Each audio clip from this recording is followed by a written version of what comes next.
1,000 years ago, beasts from the Black Abyss invaded the human world.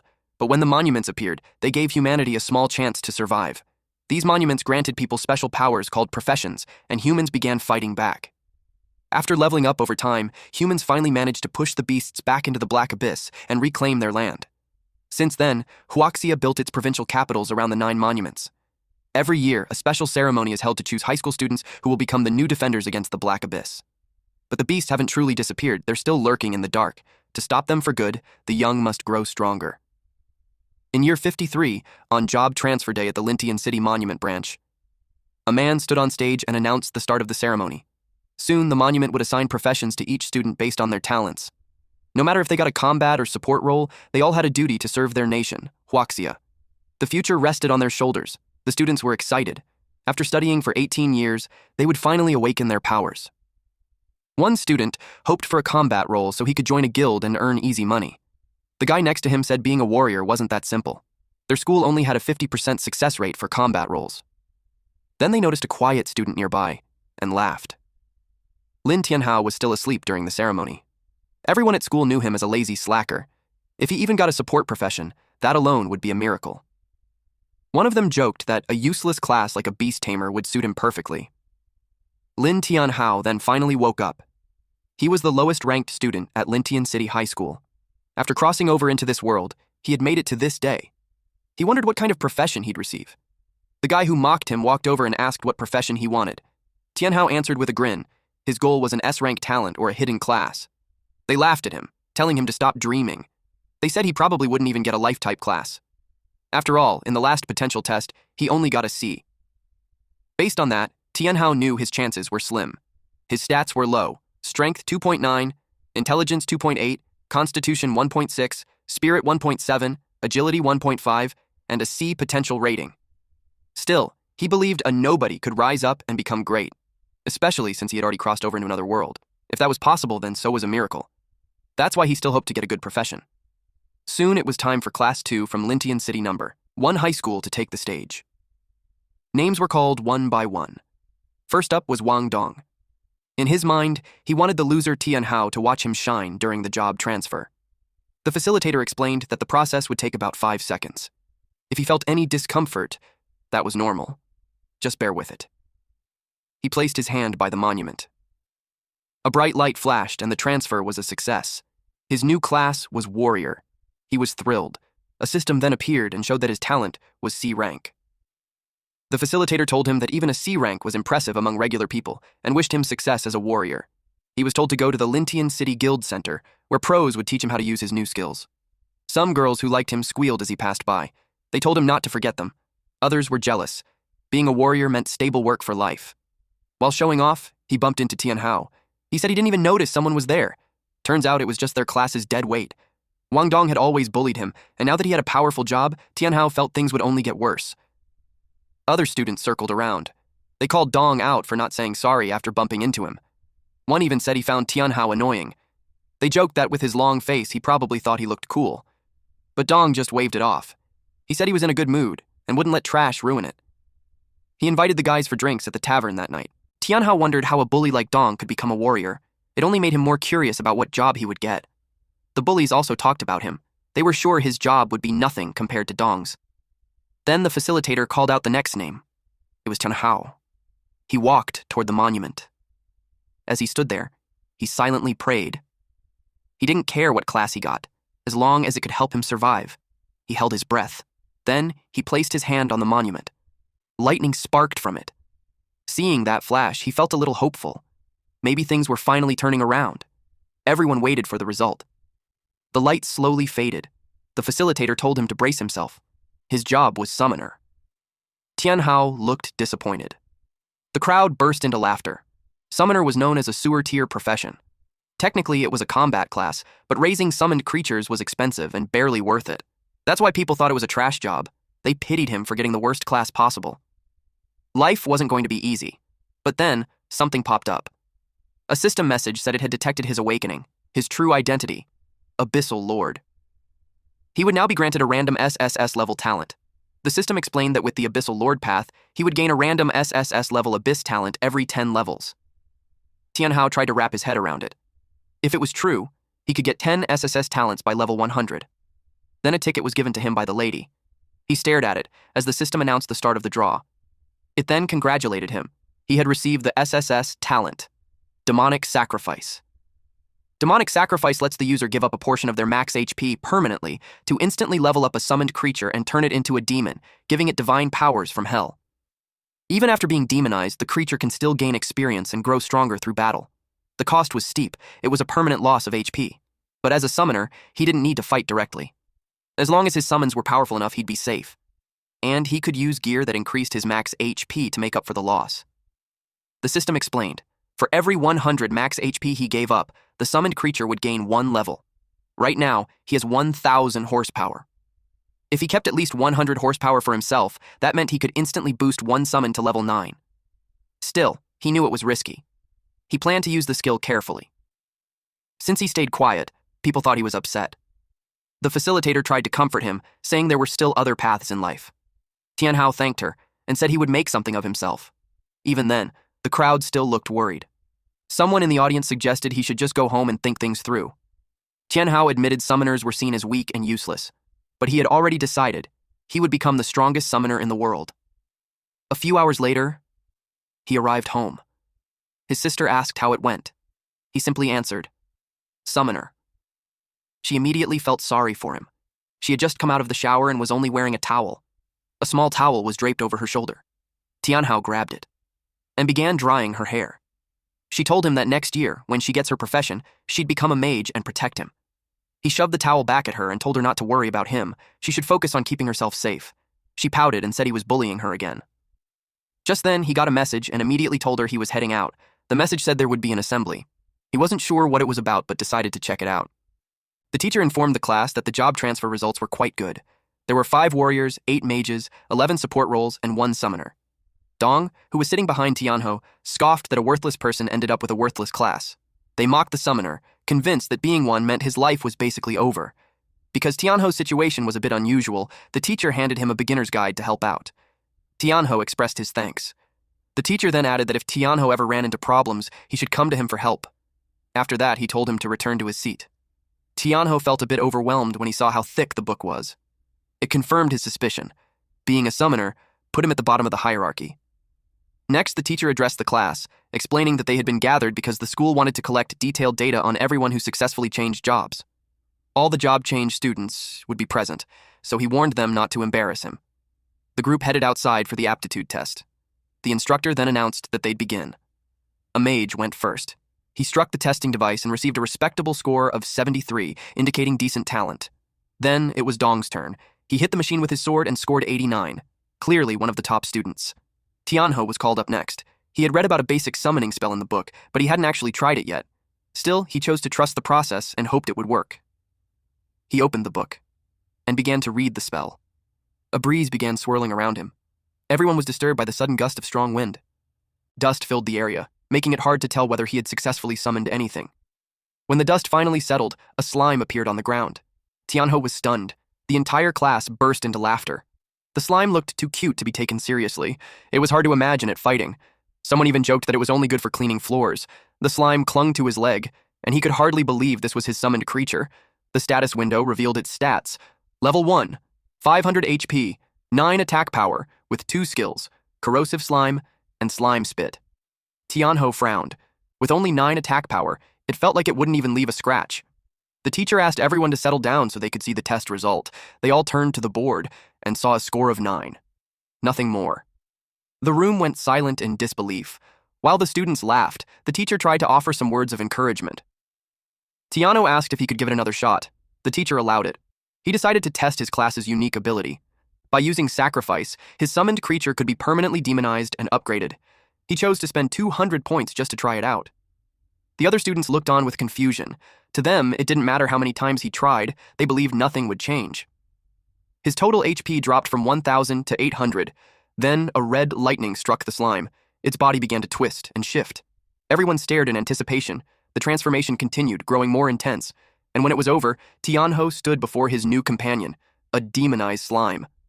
Now, at level 3, it had 1,200 horsepower, 120 attack power, and 3 skills: Corrosive Slime, Slime Spit, and Dance of the Demon.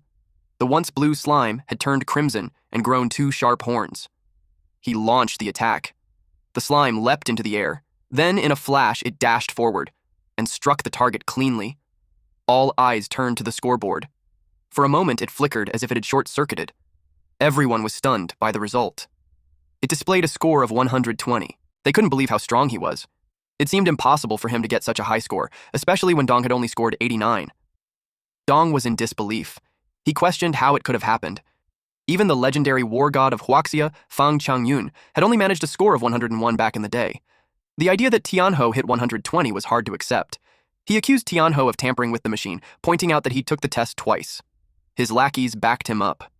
They told the teacher that jumping from 9 to 120 was highly suspicious.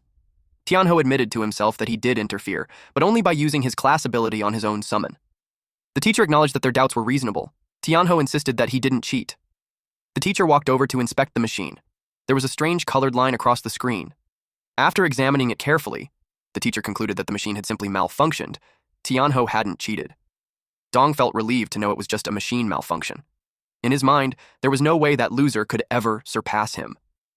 He then asked what would happen to Tianho's score. One of his lackeys quickly chimed in, saying it was clearly 9 points since the machine had worked fine the first time and everyone saw it. The teacher announced that because of the malfunction, Tianho's result would be voided and he'd have to retake the test later. Tianho was surprised that he was being given another shot. Some students protested the decision, accusing the teacher of covering for him. But the teacher stood firm. Since the machine was broken, the testing was over. Those who hadn't taken the test, including Tianho, would get another chance once the machine was repaired. One of the lackey's eyes flared red, as if he was about to start something, but he backed down the moment Dong gave him a cold glare. Dong sneered that even if Tianho took the test again, trash would still be trash. He told him to keep dreaming. Then he turned to his group and told them to head back with him to the Level 1 Black Abyss. Tianho remembered it as a beginner's dungeon. He figured it would be the perfect place to test out his demonized slime, so he decided to go there too.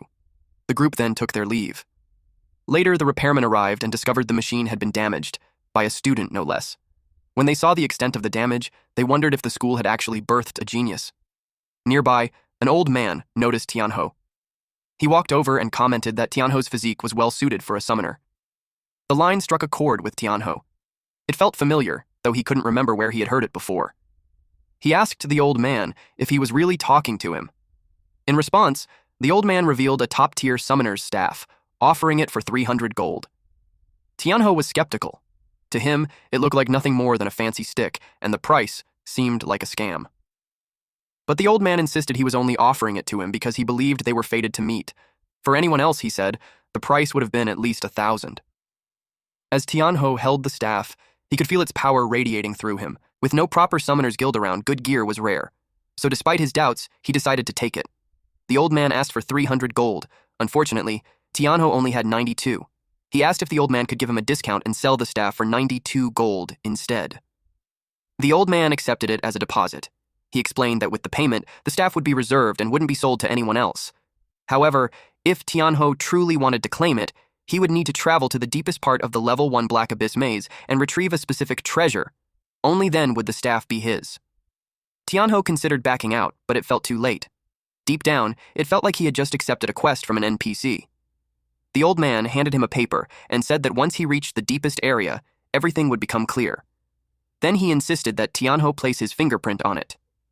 Tianho asked why he was being dragged into this man's personal errand. Eventually, he stamped it. The old man grinned and reminded him of their agreement. Tianho walked away, feeling a little defeated. After he left, someone approached the old man and respectfully called him Elder Fang. The teacher then reported that the testing had been suspended due to the machine breaking down. He suggested the elder return for now. Elder Fang asked if he knew the student. The teacher replied that Tianho was in his class. He felt sorry for the boy, having drawn the short end of the stick as a summoner. He knew the road ahead would be a tough one. The elder nodded in agreement. At the entrance to the Level 1 Black Abyss, the air was cold. Towering before him was a massive structure housing a portal. This place, also known as the Cold Valley Abyss, required a team of 3 to 5 people to enter. It was restricted to levels 1 through 10. Anyone outside that range would be immediately purged by the Overseer. Since it had a party requirement, Tianho knew he couldn't tackle it alone. He pulled up the leaderboard. At the end of the monthly rankings, those who reached the top received generous rewards. Currently, the #1 spot on the leaderboard belongs to Fang Changyun. The reward for first place is a beginner chestplate that grants 30% armor, 20% magic resistance, and boosts max HP by 120 points. Tianho recognized it as excellent early game equipment. He quickly realized it was worth fighting for the top rank. Someone nearby noticed him and sneered, asking what a bottom feeder like him was doing there. Noticing that he intended to enter the abyss, the guy mocked him, saying he probably wouldn't survive more than 10 seconds inside. Tianho was growing tired of hearing the same insults. It was Dong and his usual crew. Dong told him to go back home and stick to farming. Tianho told them to mind their own business. They challenged him, pointing out that the dungeon required a minimum of 3 people. Could he even get in? Dong raised his voice, boasting that they had a C-rank warrior and 2 E-rank mages, and asked the crowd if anyone wanted to join their party. Immediately, people swarmed around them. Everyone was eager to join their team. A priest promoted himself, hoping to be picked. Dong selected 2 party members. His lackeys hyped him up, bragging about his strength and their goal of dominating the leaderboard. Hearing that, the new recruits grew nervous, worried they might slow the group down. Suddenly, the portal pulsed and spat out a skull and bones. That terrified the newcomers. Dong's lackeys grinned and warned them to stay close, or else they might end up the same way. The leader then spoke up, saying they should get moving. Tianho quietly watched them disappear inside.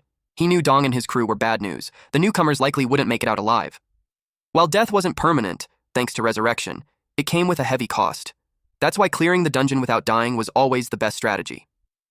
Tianho activated his status window and displayed it above his head. It revealed he was a level 1, S-rank summoner. That drew the attention of someone nearby, who nudged his teammates and suggested they invite Tianho to join. But one of the others immediately shot down the idea. Despite the S-rank, he argued that a summoner was still useless. The woman in the group sighed in disappointment. They thought they had found someone promising, only to realize it was just more dead weight. They decided to wait and look for better options. Our MC then spotted someone in the crowd. It was Li Shui, a level 1 bard with E-rank talent. Unfortunately, being E-rank meant her buffs wouldn't be very effective, at least not until she reached D-rank or higher. From the look on her face, Tianho could tell she had been waiting there for days. He walked up to her and asked if she wanted to team up. She blushed at the offer. Tianho extended his hand and told her he planned to compete for a spot on the leaderboard, but no one was willing to party with him. Deep down, Li Shui knew that was a long shot, but he was handsome, and she didn't want to let the chance slip by. So she agreed to join him. Just a few seconds later, they exchanged introductions. Tianho reassured her that once they entered the dungeon, he'd handle the monsters. All she had to do was focus on staying safe. Her eyes sparkled like hearts. The thought that he might be worried about her made her feel giddy. She promised she wouldn't be a burden. Now, they only needed one more member. Suddenly, a loud voice echoed across the area, calling out, "Goddess Qing!" Heads turned instantly. When Su Qing appeared, she drew everyone's attention, especially the men. She was a level 1 druidess with A-rank talent. Many rushed to offer her a spot in their parties, but internally she found them all irritating. A commotion broke out as they fought over her. Tianho recognized the campus belle immediately. To his surprise, Qing seemed to recognize him too. She stopped right in front of him, staring so intently it made him uneasy. In her mind, she was considering teaming up with him. Then, with a playful tone, she acted cute and demanded to be added to his party. The men who admired her were furious and filled with envy. Suddenly, Tianho found himself in a very awkward situation. Qing grabbed his hand and stepped into his personal space without hesitation. The others began complaining, wondering why he was chosen, of all people. Poor Tianho, he hadn't done anything, yet he was catching all the heat. Irritated, Qing yelled at them, announcing that she had already joined a party and told them to get lost. Her blunt attitude caught everyone off guard. She rushed off toward the portal.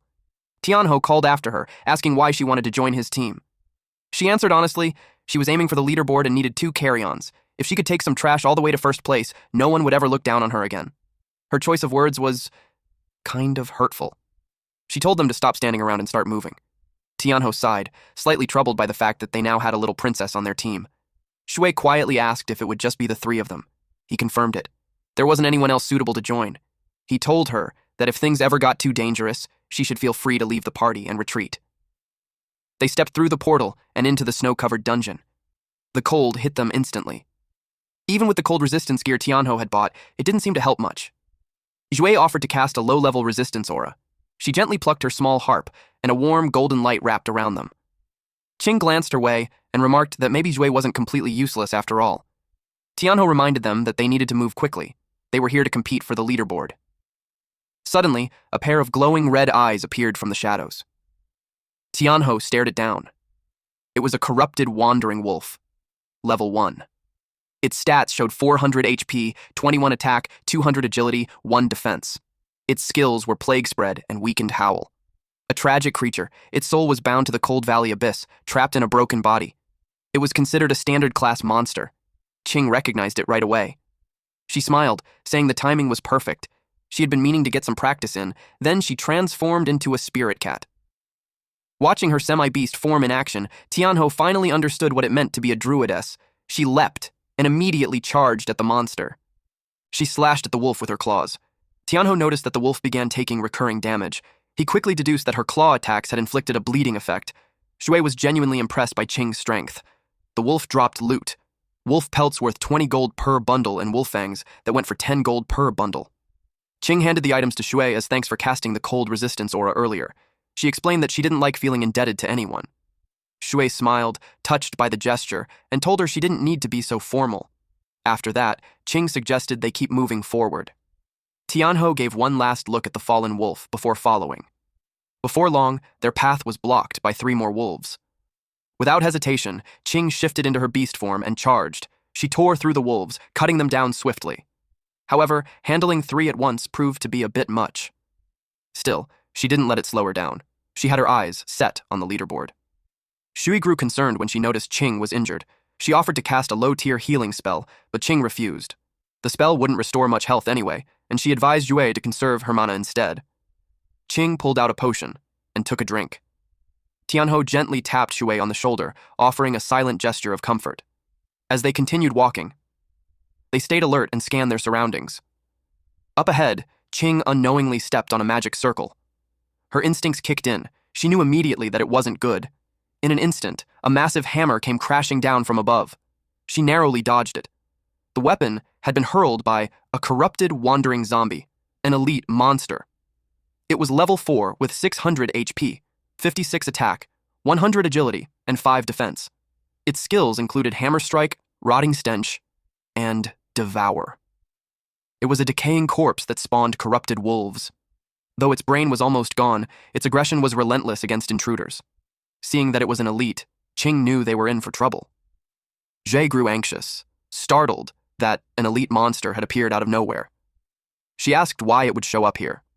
Tianho guessed that Qing's rampage through too many corrupted wolves had provoked it. The zombie swung its hammer at Qing again. She was caught off guard by its unexpected speed. The blow sent her flying, and she slammed into a nearby boulder. Shui panicked and turned to Tianho, asking what they should do. The zombie raised its hammer again, ready to strike the unconscious Qing.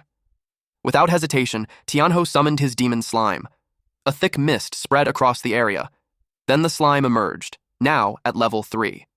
Tianho gave the command for it to use the skill. Dance of the Demon. The slime dashed forward, moving so fast it left only a streak of light in its wake. The hammer came crashing down toward Qing. The ground split apart on impact, but the monster froze in surprise. Tianho calmly suggested it take a moment to check whether its attack had actually landed.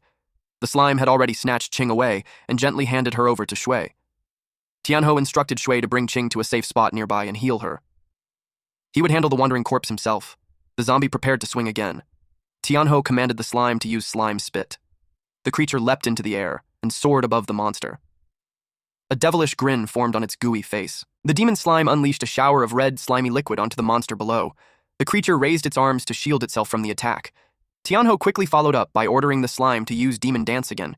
He could tell that the monster's defense was tough. They were only managing to deal about 50% of the expected damage. He needed a new approach. The monster flinched. It was beginning to realize that the slime's attacks could melt through its flesh. The slime charged in again. Tianho quickly formed a plan. He commanded the slime to combine Demon Dance with strong corrosive slime, targeting the monster's ankle. The slime lunged forward with precision. It struck the monster's ankle. It worked. The monster instantly collapsed. Shui continued tending to Qing with healing magic. Eventually, Qing's eyes fluttered open. She caught a glimpse of Tianho in action and saw just how powerful he really was. Meanwhile, Tianho had analyzed the fight and realized the monster's lower body had weaker defenses. He ordered the slime to keep targeting that area. Slime began raining down again. It piled up until it reached the monster's waist. Even its hammer began to melt from the corrosive slime. And with that, Tianho brought down the corrupted, wandering zombie. He gained 120 EXP, a corpse hammer, 10 wolf hides, and 10 wolf fangs. He leveled up to level 2. He was stunned by how much experience he had just received. The two girls were equally shocked by his strength. Zhui asked if summoners were really that powerful. Qing replied that it wasn't about the class. It was Tianho himself. His strength was terrifying. Taking down an elite monster solo wasn't something just anyone could do.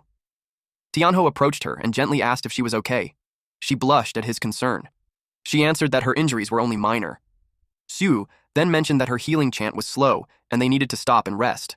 But Qing refused, reminding them that they were racing for the top of the leaderboard.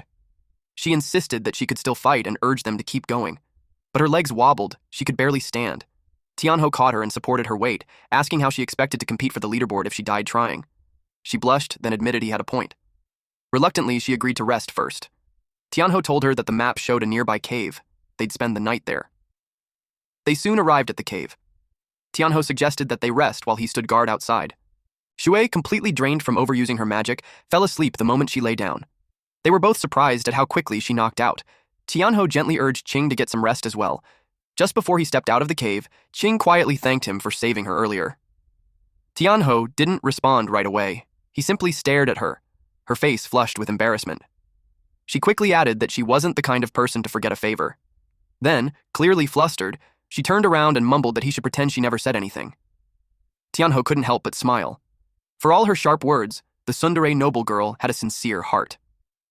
From inside, Qing peeked out and watched him leave. Outside, now alone, Tianho decided to check his status after leveling up to 3. He was now at level 3. His HP had risen from 800 to 1200, MP from 300 to 400. His attack power jumped from 12 to 40, spirit increased from 80 to 100, defense went up from 1 to 2, agility improved from 50 to 55, and luck rose from 10 to 20. His talent Demonic Sacrifice remained at S rank, and his skill Fully Armed was now unlocked at level 1. This skill allowed his spirit to shield his summoned creatures and boost all their stats. His current beast slot capacity was 1 out of 2.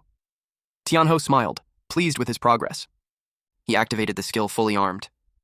It wasn't bad at all. Actually, it worked just like a buff-type enhancement. His HP rose by 400, and that boost alone was enough to allow him to level up the slime 4 more times. Still, he realized that if he couldn't increase his HP cap any further, he'd need to find an alternative method. So, he used Convert to transfer 400 HP. His HP dropped back down to 800, while the demon slime leveled up to level 7. Its stats saw a big boost. HP increased to 1400, attack power reached 140, agility hit 120, and defense climbed to 7. It also unlocked a new skill. Split. Tianho was curious. Were the slime's clones different from the original? He decided to test it out. The demon slime jumped into the air. Once it was a safe distance from Tianho, he gave the command, use split. Sure enough, the slime's body is divided into 2. Tianho observed closely. He even checked their stats. Both slimes were now at level 7 with 700 HP, 140 attack power, 130 agility, 4 defense, and the same skills, except split wasn't available for the copies. In short, their HP had been halved, agility increased slightly, and defense dropped. He wondered how long the effect would last. Just then, a timer appeared above the demon slimes. 3 minutes. Tianho was stunned. That wasn't much time at all. Suddenly, he heard something coming from inside the cave. His senses flared. He knew something was wrong. The 2 girls were in danger. He rushed back inside. What he saw made his heart skip a beat. Shui and Qing were facing a massive monster. Without hesitation, Tianho ordered the slime to split again. The slimes lunged forward and attacked. The result, only minus 25 damage. Tianho was shocked by how little effect it had. The monster was a giant snow rabbit, level 8. It had 800 HP, 80 attack power, 500 agility, and 6 defense. It looked bizarre. A humanoid rabbit with the head and body of a rabbit, but walking upright on 2 legs. Snow rabbits thrived year-round in frozen environments, growing dense fur that made them resistant to basic attacks. Xu and Qing immediately broke into a cold sweat. With a 6-level gap between them and the creature, they knew they didn't stand a chance. The snow rabbit opened its mouth unnaturally wide. Then it lunged at Tianho. Qing shouted for him to be careful. Tianho shrugged it off, saying, "It's just a rabbit." The demon slime responded with a shot of slime spit, but while the snow rabbit was charging, it suddenly vanished. The The slime attack missed and splattered on the ground. In the blink of an eye, the snow rabbit reappeared, right behind the demon slime, and launched a powerful kick. The blow sent the slime flying across the cave. And just like that, the rabbit was on it again. It landed a punch before the slime could even recover. The attacks kept coming, non-stop. Tianho quickly ordered the slime to retreat and used Dance of the Demon and strong corrosive slime. The slime pulled back at top speed. Tianho observed closely. The snow rabbit was unbelievably agile. It excelled at dodging. Xue, overwhelmed, asked how something could be that fast. Qing explained that the snow rabbit was known as one of the trickiest monsters in the abyss. Many teams had been wiped out by it. But what puzzled her was why it had attacked them in the first place. They hadn't even entered its territory. Realizing the slime's attacks weren't doing any real damage, Shui suggested jumping in to help. Tianho found himself in a tough spot. Dance of the Demon had been interrupted earlier, and now it was on cooldown. He quickly ordered the slime to fall back, but the creature continued taking hits. Shui, unable to stand by any longer, made a move to help. Qing tried to stop her. She picked up a rock and threw it at the snow rabbit to divert its attention. It struck the rabbit right on the forehead. The snow rabbit slowly turned to face her. Qing froze in fear. The snow rabbit let out a fierce roar. Frantically, she rummaged through her bag and threw a carrot at the rabbit. The snow rabbit's eyes lit up. It instantly transformed into a cuddly, adorable bunny and happily munched on the carrot. All three were dumbfounded. Tianho realized this monster was just hungry. Qing, on the other hand, was baffled. She asked Xue why she even had carrots on her. Shui explained that she brought them as emergency rations for the group, but once the rabbit finished eating, it glared at them again. Sensing danger, Shui panicked and bolted, tossing carrots behind her as she ran. Naturally, the rabbit chased after the trail of food. Tianho knew they were almost out of carrots. If they were going to take the rabbit down, they needed to act fast. He told Shui to toss her bag to Qing. Qing looked confused, but Shui followed the instruction without hesitation. Qing caught the bag. Barely. The snow rabbit's attention immediately shifted to her. Instinctively, Qing transformed into her beast form, then glanced at Tianho and asked what exactly he was planning. She leapt into the air just as the snow rabbit tried to strike her. Tianho had no elaborate strategy in mind. Only one goal: to kill it. The rabbit lunged again, this time aiming both fists at her. She was taken aback by its speed. "Are you ready yet?" she called out to Tianho mid-dodge. He told her to lure it into the cave. In that instant, she understood his plan. Without hesitation, she turned and bolted toward the cave. The snow rabbit charged right after her. As Qing approached the dead end, she was certain the rabbit wouldn't be able to stop in time. And just as expected, it crashed headfirst into the wall. Boulders tumbled down onto its head. That was the slime's cue. It sprang into action, soaring above the rabbit, and began to rain down sticky, corrosive slime. The snow rabbit had walked right into Tianho's trap. He ordered the slime to use split and follow up with slime spit. The rabbit's demeanor shifted. It grew cautious. Its eyes darted around as it realized it was completely surrounded. The demon slime wore a devilish grin on its face and continued to chip away at the rabbit's health. Eventually, the fight ended in their favor. Victory was theirs. Tianho let out a breath of relief. It was finally over. He earned 200 EXP and now only needed 100 more to reach the next level. But the battle left him thoughtful. Even though the snow rabbit was only level 6, the slime had struggled against it. He realized that while the slime excelled in area of effect attacks, it was lacking when it came to single-target battles. If they encountered a similar situation again, things could turn bad. The girls were also relieved that the danger had passed. Shua even burst into tears. She genuinely thought she was going to die. Meanwhile, Qing was fuming, scolding Tianho for using her as bait. He apologized and explained that she was the only one fast enough to dodge the rabbit's attacks. She blushed, taking it as a compliment. Then she turned her annoyance toward Xu, blaming her for bringing carrots into the abyss and causing the mess in the first place. Shui defended herself, saying she thought having dry rations was a good idea. "No one's gonna gnaw on carrots down here," Qing huffed and told her to pack them all into her inventory. Before she could finish, Tianho stopped her. He pointed out that defeating just one snow rabbit granted 120 EXP, the highest yield they'd seen so far. If they could lure more into traps, they could level up much faster. The requirement to clear Cold Valley Abyss was to defeat the level 10 Abyss boss, and for that, every member of the team needed to be at least level 4. At the moment, both girls were at level 2, and Tianho was level 3. That meant they needed to take down at least 5 more snow rabbits to get everyone to the right level. Zhu hesitated, worried. They barely managed to defeat one. How would they handle more? But Tianho reassured them.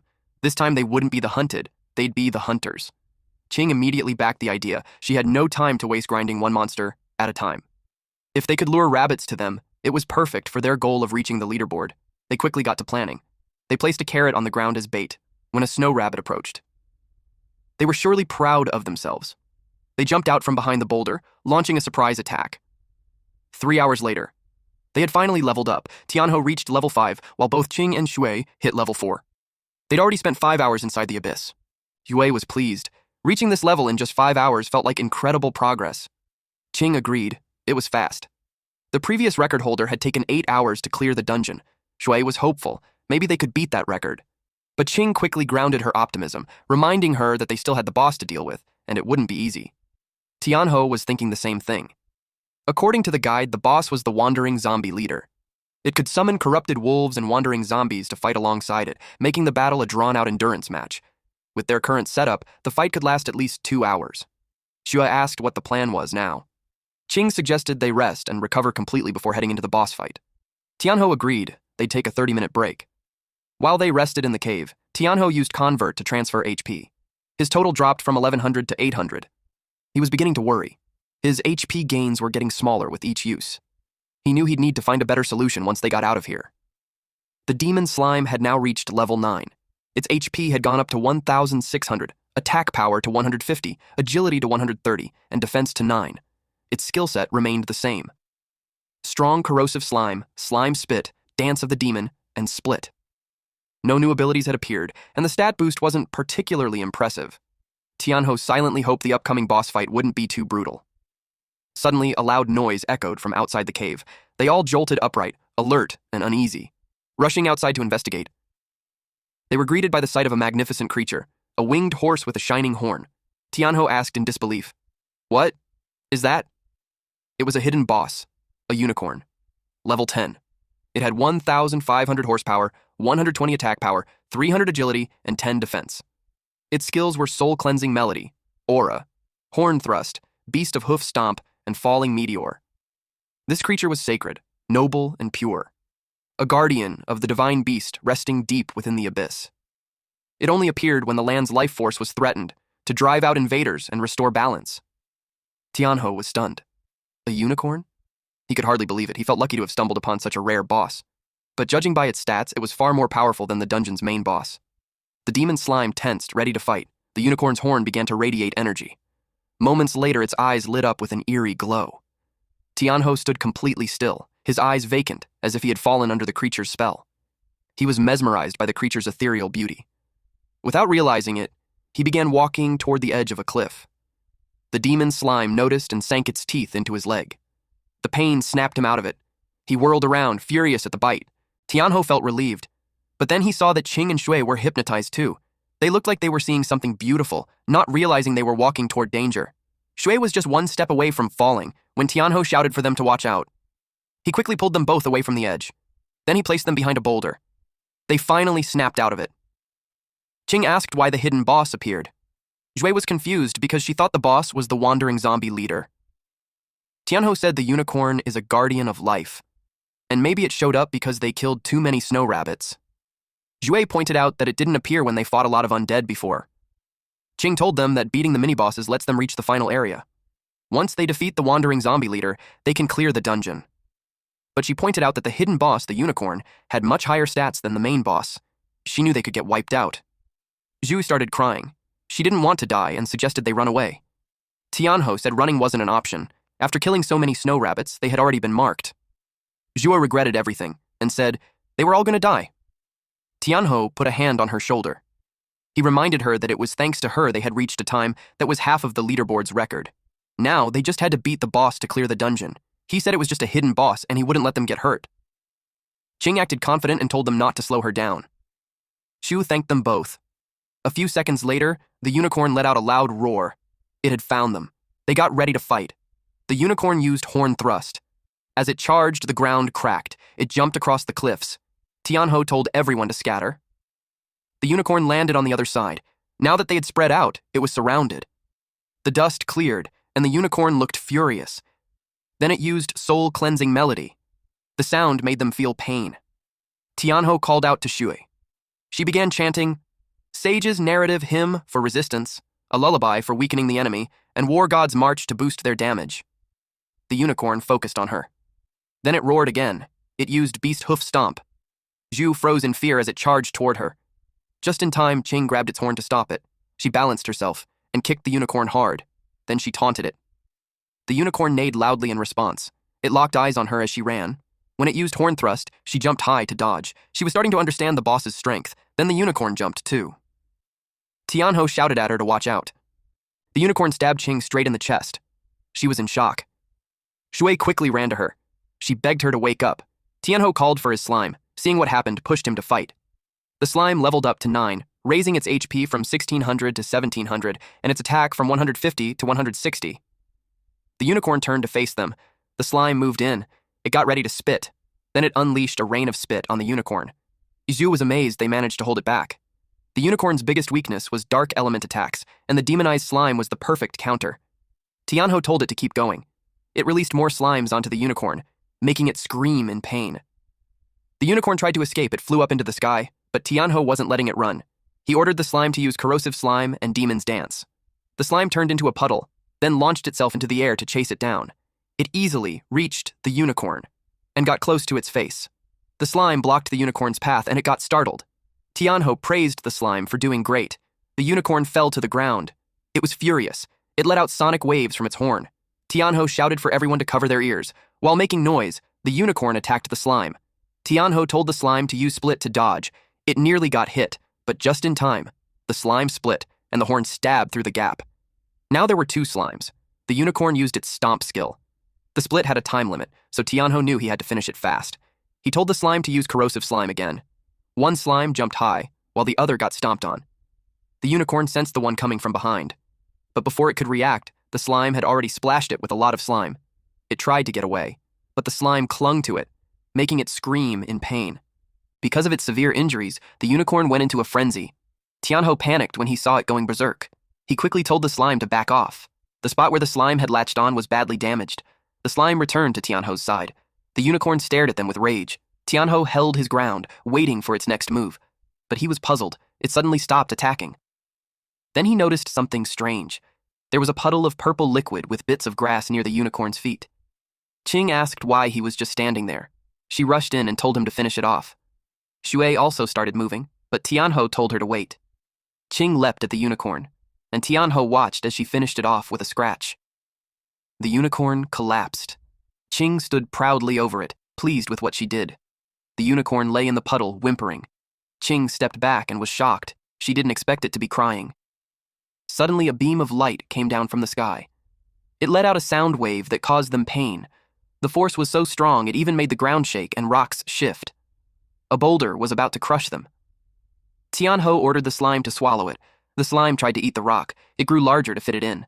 Eventually, the boulder dissolved inside it. Tianho praised the slime for doing a good job, but more rocks started falling. The whole place was falling apart. He told everyone to stick close. She panicked when a boulder nearly hit her foot. Qing was handling it. She clawed her way through the rubble. She moved fast, dodging the falling debris. Tianho grabbed Shui while Qing caught up. The slime formed a barrier around them. Qing then asked what was going on. Tianho explained that the guardian had died and the magic was fading. Then he panicked. He saw a boulder falling toward the unicorn. He told the slime to split and protect it. The slime struggled but followed the command. A piece of it rushed toward the unicorn. It moved quickly and covered the boulder.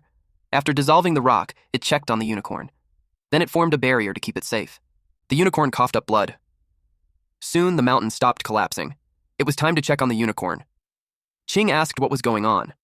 Tianho explained that the unicorn's blood had healing powers and the land started to recover when it touched the ground. The unicorn shook.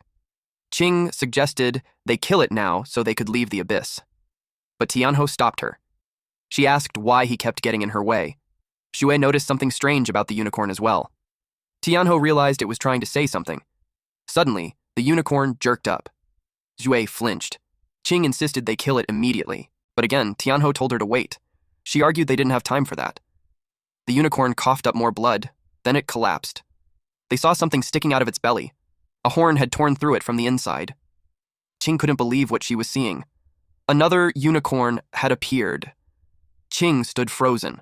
The once barren land turned lush as the new unicorn came out. She realized the boss could reincarnate, so she rushed in, wanting to kill it before it got stronger. But Tianho stepped in her way. Once again, he told her to wait. She raised her weapon, but Tianho didn't move. So instead, she slapped him across the cheek. His cheek bled.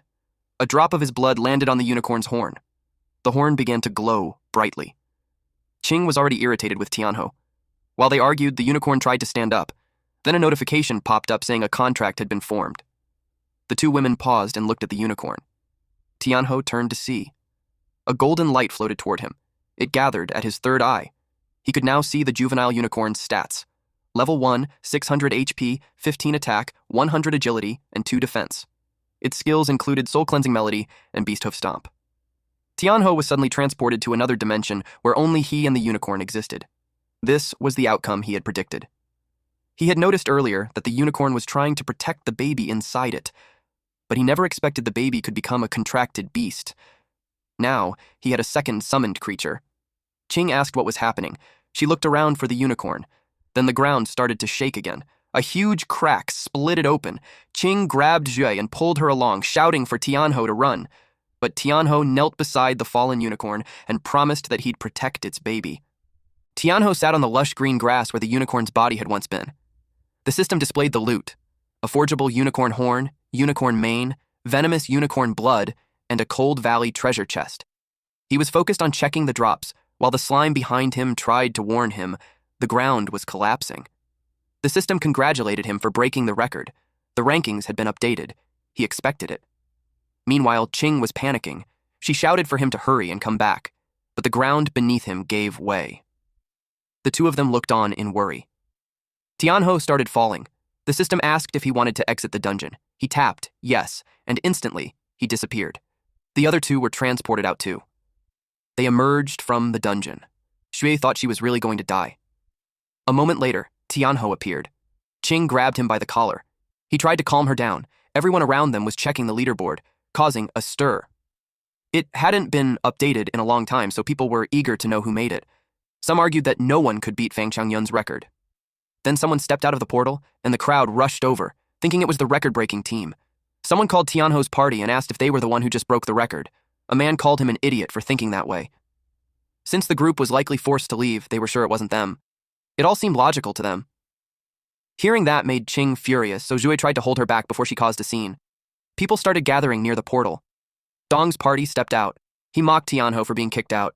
He walked up and said he didn't expect a loser like him to survive. Then he noticed the campus bell and asked why she was with someone like that. His lackeys told her to ditch Tianho and join Dong, since he was in the combat class. She called them dirty trash and told them to scram. Her words made them furious. Dong called over one of his lackeys, Yunfei. Then he pointed out the massive gap between him and Tianho. Tianho just smirked. He told Dong to open his eyes. That comment pissed Dong off. Then the rankings updated. Tianho took the top rank, and Baldy was left speechless. His lackeys lost their minds because of the result. Dong finally let go of Tianho's collar. Other players were shocked too, especially since Changyun had held the top spot for 3 years. They immediately started looking up Tianho. One of the lackeys couldn't believe someone like him could rank first. Yunfei accused him of cheating. He claimed that Tianho had cheated on a school test before, so he must have messed with the leaderboard too. The crowd started to doubt Tianho, wondering if it was possible. Their trust in him began to fade. Then someone shouted that they were all being ignorant.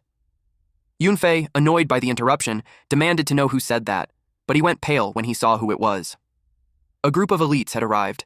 Peng Yi, a level 7 berserker with B-rank talent. Song Xiaolin, a level 7 priest also with B-rank talent. Yu Hang, a level 7 light magician with B-rank talent. Murong Shui, a level 8 assassin with A-rank phantom veil talent. And their leader Murong Yu, a level 9 swordsman with the golden divine lion skill and A-rank talent. They got overwhelmed when they saw the Murong siblings. For most of them, it was their first time seeing them. They find them so dashing. They could tell that the temperament is worthy of the Murong family's golden divine group. Tianho got intrigued. He saw that the Murong siblings have a title that is difficult to obtain. He wondered why they were there. Unlike the ordinary people, those family classes usually enter the Black Abyss through specific teleportation gates. But there are also family classes who come to form teams and choose to enter the Black Abyss with the ordinary folk. But Tianho saw that they already have a party, so it was a puzzle on what they're doing there. Dong introduced himself to the female Murong. But she snobbed him. Yunfei called her out for doing that. Murong Shui replied that it is sad that such a person has appeared among the holy warriors. Yunfei got angry. Dong stopped him. Then he stated that it's okay if she looks down on him, but he pointed out that Tianho is a piece of trash, and he must have used tricks to get on the top ranking. He warned Tianho that he got lucky, but next time they meet, he threatened him that he will learn what true power is. Then, he left. Qing was relieved that the barking dogs were finally gone. Yu talked to Tianho, the one who just changed the ranking. He took off his gloves and extended his hand. Our boy was puzzled that he's looking for him. Since he just stood there, Murong called him a fool and pointed out that her brother was offering him a handshake. Yu told her to calm down. Tianho said hello, but he looked like he had no idea how to act. Then, Qing grabbed his hand. Then she asked Yu if he's blind. She emphasized that he's already teamed up with her. Yu held back his anger and politely requested her to step aside since he is talking to him. But Qing dragged Tianho because she knew that Yu was trying to snatch Tianho from her. Murong Shui replied that she doesn't want to waste time either, and straightforwardly told them that they wanted him. The crowd was shocked and confused that the Murong family wanted to snatch a summoner, but given that Tianho isn't an ordinary summoner, it made sense. The Murong family also wanted to break the record, and teaming up with Tianho would be the fastest way. Qing fought back. She can't give him to them, otherwise her record will be gone. Hang told her to step aside because they wanted him. The crowd expressed their opinion. They told them that it's better to get more resources than fight the Murong family, especially when that party has 2 level A and 3 level B. Shui was also worried. He confirmed with Tianho that he doesn't want to team up with them. Qing replied that Tianho wouldn't dare. Yu told Qing that she doesn't have the power to decide for him and suggested that they ask him what he wants. Then Yu, as the Knight of the Golden Divine Lion, formally extended his invitation to Tianho. The screen appeared and he had the option to accept or decline. Qing argued that Tianho wouldn't do that, but he replied, sure. Qing's jaw dropped. Shui was surprised too. Then he firmly repeated his answer. Qing asked him again what he said, while Shui asked why. Yu commended him for being wise. Then he prompted him to accept the invitation on the screen. Tianho looked at it. Qing yelled at him not to do it. Yu tempted him by saying that they could break records together, and that's a win-win situation. Tianho pressed reject, and everyone was surprised. Murong Shui asked him what was the meaning of it, but Yu stopped her non-verbally. Tianho told them to relax. He clarified that he's going to join them, but they have to agree to some of his conditions. That angered Murong Shui. She told him that letting him join them as a summoner is already a great favor, and he's being ungrateful. Tianho took that as they are not willing to negotiate. Yu stopped him and asked what his demands were. He replied that it was just small conditions. He told them that after entering the Black Abyss, everyone must listen to his orders. Second, no one can steal his experience without his permission. And third, all loot from killing monsters is his. His conditions are insane, and that angered the party. The crowd even reacted that it's unreasonable, but someone argued that it's the party that's asking for help, so it isn't too unreasonable. But if they agree, it means that the Murong Guild will obey Tianho's orders, and if they don't, they won't make it to the rankings. It was a clever move. Tianho asked about their decision. The party members told their captain not to agree with it because the man was looking down on them. Qing looked proud of what he did. Qing taunts them by asking if they can't agree with it. Then she suggested that they go make it to the ranking themselves. The crowd gossiped that it was such a bold move to challenge the Murong Guild in public. When he broke the record, they knew even the mayor would have shown him respect. Yi was ready to teach Tianho a lesson. Yu reminded them not to forget the reason why they are there. He told Tianho that since he had no intentions of forming a team, he shouldn't tease them. Our MC replied that he can't just stand teams that use their powers to snatch people. His words offended Murong Shui. Yu warned him not to get too full of himself and that he shouldn't celebrate so soon, and they left. Qing also wanted to leave. Murong Shui had marked Tianho as her prey. After that, Tianho wanted to go back to the abyss. He knew that if they entered it 2 more times, they should be able to reach level 10. Suddenly, he sensed the eerie aura. Those 2 women were annoyed with him for tricking them when he didn't even plan to join them in the first place. They almost thought that he's an ungrateful and cold-hearted person. He asked them to hear him out. It was followed by his loud scream. The women made sure to give him lumps on his head, and they left him to go resupply. The next entry's cooldown timer started counting. It was at 1:23:41. Tianho complained that his head hurts. He didn't expect them to be so ruthless. Since there's still more than an hour before the next entry, he decided to go find a place to rest first. The experience he gained from defeating the unicorn allowed him to reach level 6 just in time. He had no idea what the unicorn's abilities are, so he decided to check it first. He tapped on the screen and summoned it. A bright light appeared. He shielded his eyes from it. Unexpectedly, nothing was there. Our boy was confused about where his summon is. The system notified him that the summoning failed, and he should check the status. Then, it showed that the summoned creature has yet to hatch. He asked if he wanted to confirm hatching. He replied yes. The hatching process started, but it would take 3 days to finish. He had no choice but to wait. Then he realized that he hadn't had the time to check the loot yet. He was excited to see what he got. He was confused when he saw the mail. When he opened it, it contained the historical record gift pack. Then he received a title called The Fastest Man. He wondered what that was supposed to even mean. He didn't dwell on it since checking the gift pack is more important. He has to open it for a chance to receive a high-level Black Abyss equipment, materials, potions, etc. He opened it. 2 chests appeared in front of him. One contained a Name Guardian armor which is usable by all classes. It increases HP by +50 and +1 defense. There's also 2 small EXP potions, and the description grants 50 EXP upon use. He was happy with it. He decided to check what's on the other box. His eyes bulged at what he saw. It was a silver-grade ice necklace. It has +50 magic and +10 spirit. It grants +5 ice resistance when equipped, reducing ice-type slow effect by 15%. He also received 1 EXP potion, which grants 150 EXP to the user upon use. And lastly, there was a Name Medium Healing Potion, which restores 150 HP upon use. He didn't expect it to actually drop silver-grade equipment. Equipment is ranked into 9 tiers: no grade, bronze, silver, gold, platinum, diamond, radiant, legendary, and divine. He didn't expect to get silver-grade gear right away. He felt so blessed. He equipped it. He could tell that it makes so much difference. It made him wear his game face. His stats showed his title, The Fastest Man. He is now at level 6 with HP of 1,100 plus 50, MP of 550 plus 50, attack 58, spirit 130 plus 10, defense 5 plus 1, agility 70, luck 26, and his talent Demon Sacrifice is at S grade. His skill is fully armed level 1, wherein the summoner's spirit power protects summoned beasts, slightly enhancing their stats for 180 seconds. His summoned beasts are Demon Slime and Ice Unicorn, which is currently hatching. He reached the summon beast capacity of 2 out of 2 and had 2 skill points remaining. He was happy to find that his stats increased a lot, and he went all out in spending his skill points. His fully armed level 1 increased to level 3. It means that summoning beasts consumes less spirit power, doubles their stats, and lasts 200 seconds. He expected it to save him some time when running dungeons. The next thing he did was to level up the slime, so he summoned it. He planned to make a sacrifice of 100, but he found out that he could still advance. The screen displayed that he has 6 levels until advancement. He got so excited about what will happen if he advances, but he didn't find anything. He just decided to go for it. He tapped yes, and waited. From his HP 1100, it decreased to 500. A gust of wind formed around the slime. It was so powerful that it became a tornado. He watched and waited. The slime slowly revealed flesh. Tianho was in awe. Meanwhile, at the Black Abyss Plaza, it was about their meeting time, but Tianho wasn't there. Zoe suggested that she checks the team panel. She did that. She was confused when she found him running into the forest. She decided to go find him. Zhou followed her. Back to our MC, Tianho was watching a red cloud form. He had no idea what it was. When it settled, it showed a slime in demi-human female. Seeing her voluptuous body, it made him blush, especially when she's not wearing any clothes. The slime was happy to see him. It walked like a gorilla and approached him. He was startled, especially when it jumps towards him and landed above him. It straddled him, which made its boob cover his face. The slime was confused when he froze. His face turned red. Then he grabbed her arm. Then he removed her from him while vowing that he would never have a reaction towards his summons. He took out clothes from his inventory, then offered it to her. She looked at it and absorbed it. And it was displayed through her body. He clarified that it's for her to wear. He took it and helped her wear it. It made him feel like a dad.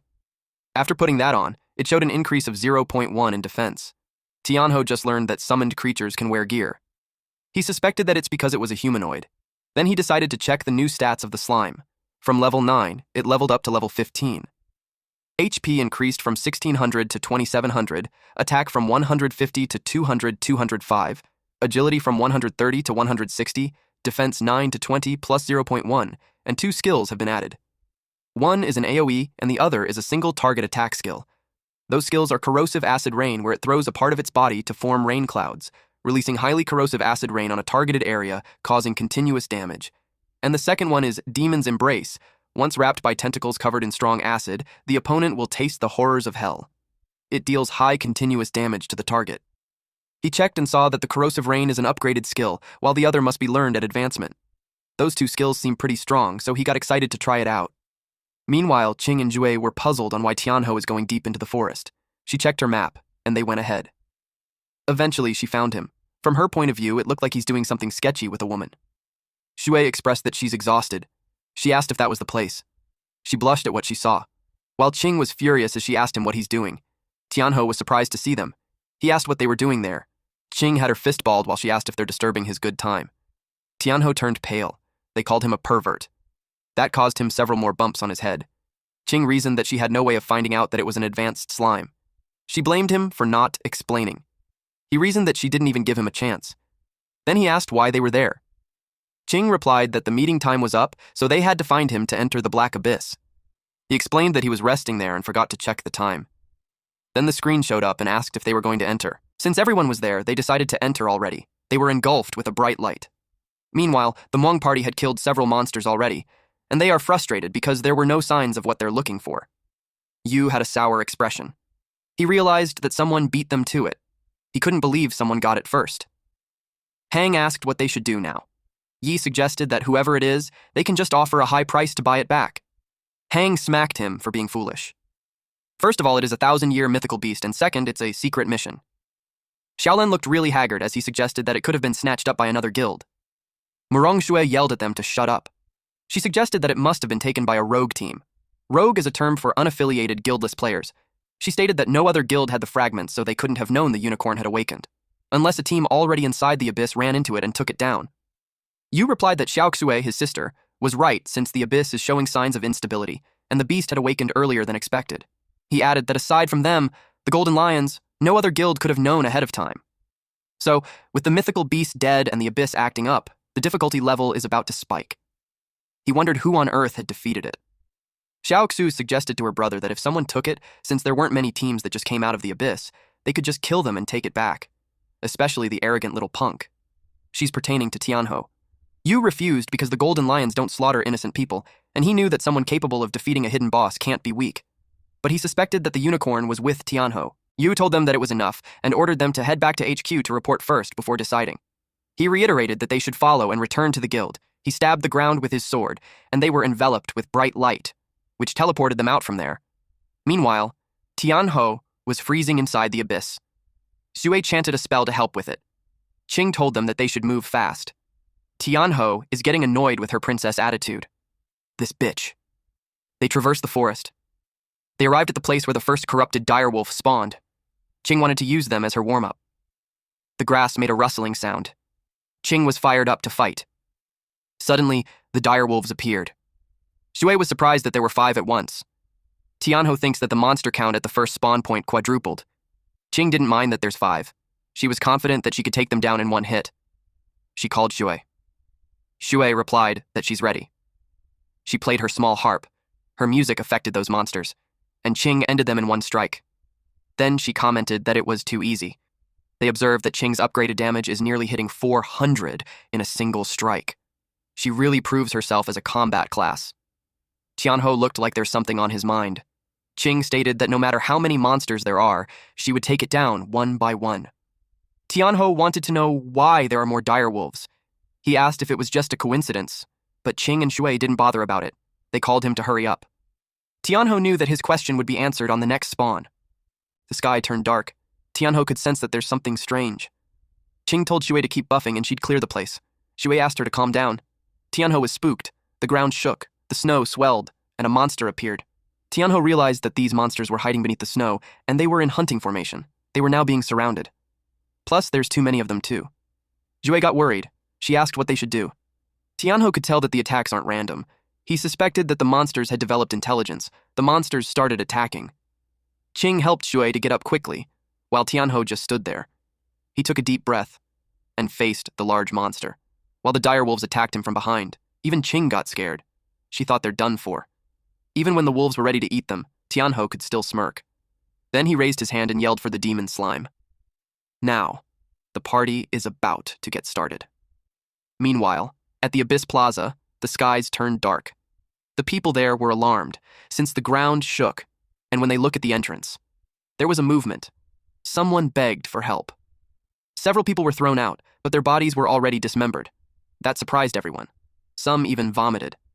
They asked what the hell happened. A man with his lower half cut off informed them that the abyss was erupting. They were left confused. These men who were in uniform asked what an abyss eruption was. The screen showed that the deceased workers were being transported to the Hall of the Fallen, and when they checked the surroundings, all of them were dead. The portal kept spitting skeletons. The people were frozen in shock. Suddenly, the screens appeared. It showed that the abyss difficulty has changed. It has been a nightmare. It was too dangerous, and a lot of the people knew that they couldn't handle it. They hurriedly decided to notify the mayor. A policeman took out his radio. Meanwhile, inside the abyss, Tianho was surrounded by direwolves. He summoned his slime. The direwolf on his side attacked first, but Tianho remained calm. He trusted his slime to do the work, and it attacked the other monsters too. The slimes have scattered everywhere. Seeing how it crushed the other monsters, the large monster got scared. Corpses lay everywhere. The humanoid slime jumped out and clung onto Tianho. Qing and Shui were impressed by how strong he is. Tianho told them to fall back for now. They didn't hesitate to do so. Qing had noticed that the monsters were stronger than before. It made her worry if he really can handle them alone. Tianho stood in front of all those monsters. He taunted them. He uttered, "Come on! I'll beat you so hard your mom won't recognize you!" In response, those monsters roared loudly. It was freaking effective. The direwolves howled as it ran towards him. One of them planned to bite his leg. He ordered Slime to hold them off. She remained clinging to him while doing what was told. The direwolf had its eyes on them, and it attacked. Shui got worried since Tianho is being attacked from all sides. Qing knew that the Wolf King and the direwolves are on a whole different level. It would mean that he's in real danger now. Tianho told the slime to defend. It created something like a large tentacle, and that formed their defense. The direwolves bit into it, instead of Tianho. Qing and Shui were surprised to see that. The direwolves received damage just from biting into it. They saw that it was losing HP. It was because the slime mucus is corrosive. Another direwolf attacked, and intentionally bit into it. It ripped the slime apart while only receiving low damage. Tianho commented that things are getting interesting. Shui asked what they should do since the defense line is falling apart. Qing told her to keep healing her. More monsters attacked Tianho. They ran towards him while others clung on to the tentacle-ish barrier.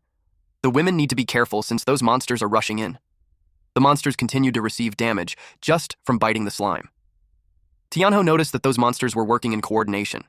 He's now confident to say that they had developed intelligence. Two large monsters were about to attack him side by side. Shui came out from hiding and yelled at him to watch out. Qing pulled her aside and yelled if she's crazy. Shui was worried for Tianho. Qing replied that she'll think of something, but she was in a pinch. She had a vial with red liquid, and she felt that she had no choice but to use it. It was a vitality potion that temporarily enhances physical stats for 1 minute. The downside is that she would take double damage after the effect ends. She just went for it. She opened the vial and closed her eyes as she started to drink it. Tianho told the slime to strike now. Shui and Qing were puzzled on what's going on. The monster lost its balance. They were surprised that it got blasted away, and it fell on the snow. Slime and Tianho came out unscathed. Tianho gathered his power. He raised his hand in the air and activated the skill embrace of the demon. It dealt powerful damage to the monster, and the monster's body dissolved. Only the bones remained.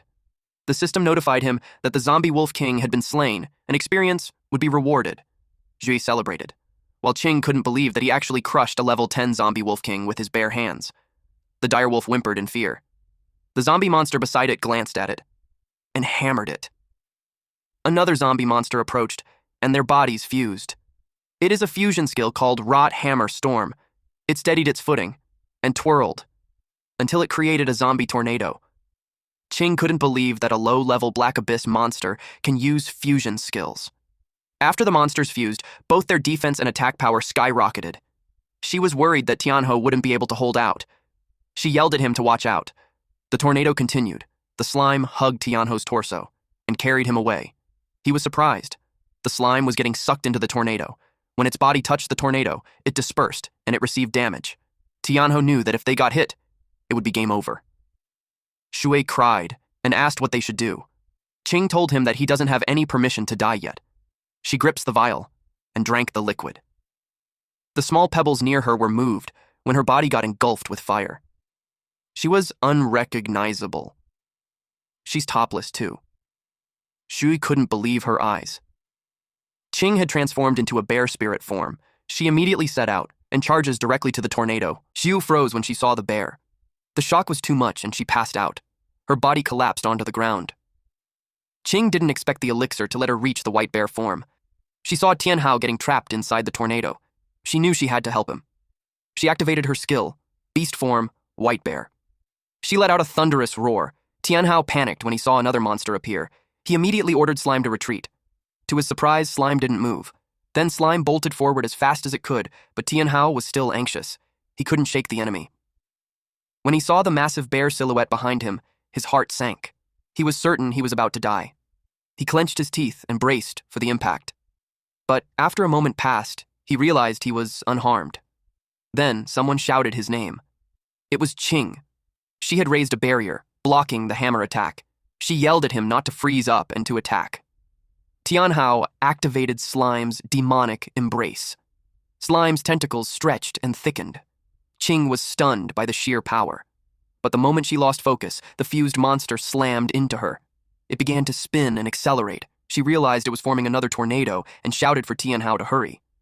Tianhao stayed calm. He wasn't about to let them use the same trick twice. He gave a command to Slime. Slime's tentacles shot forward.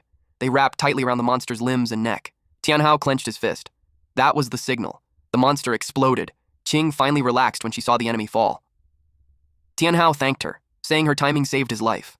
If she hadn't arrived, he would have been finished. His health bar was already critical. Still, he couldn't help but wonder why he had never seen her turn into a bear before.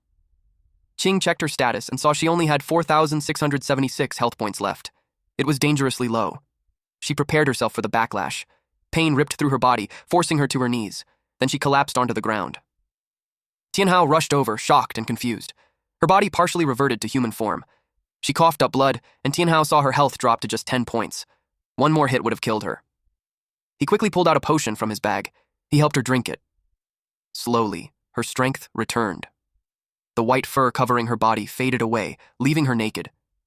Tianhao let out a sigh of relief when he saw she was okay.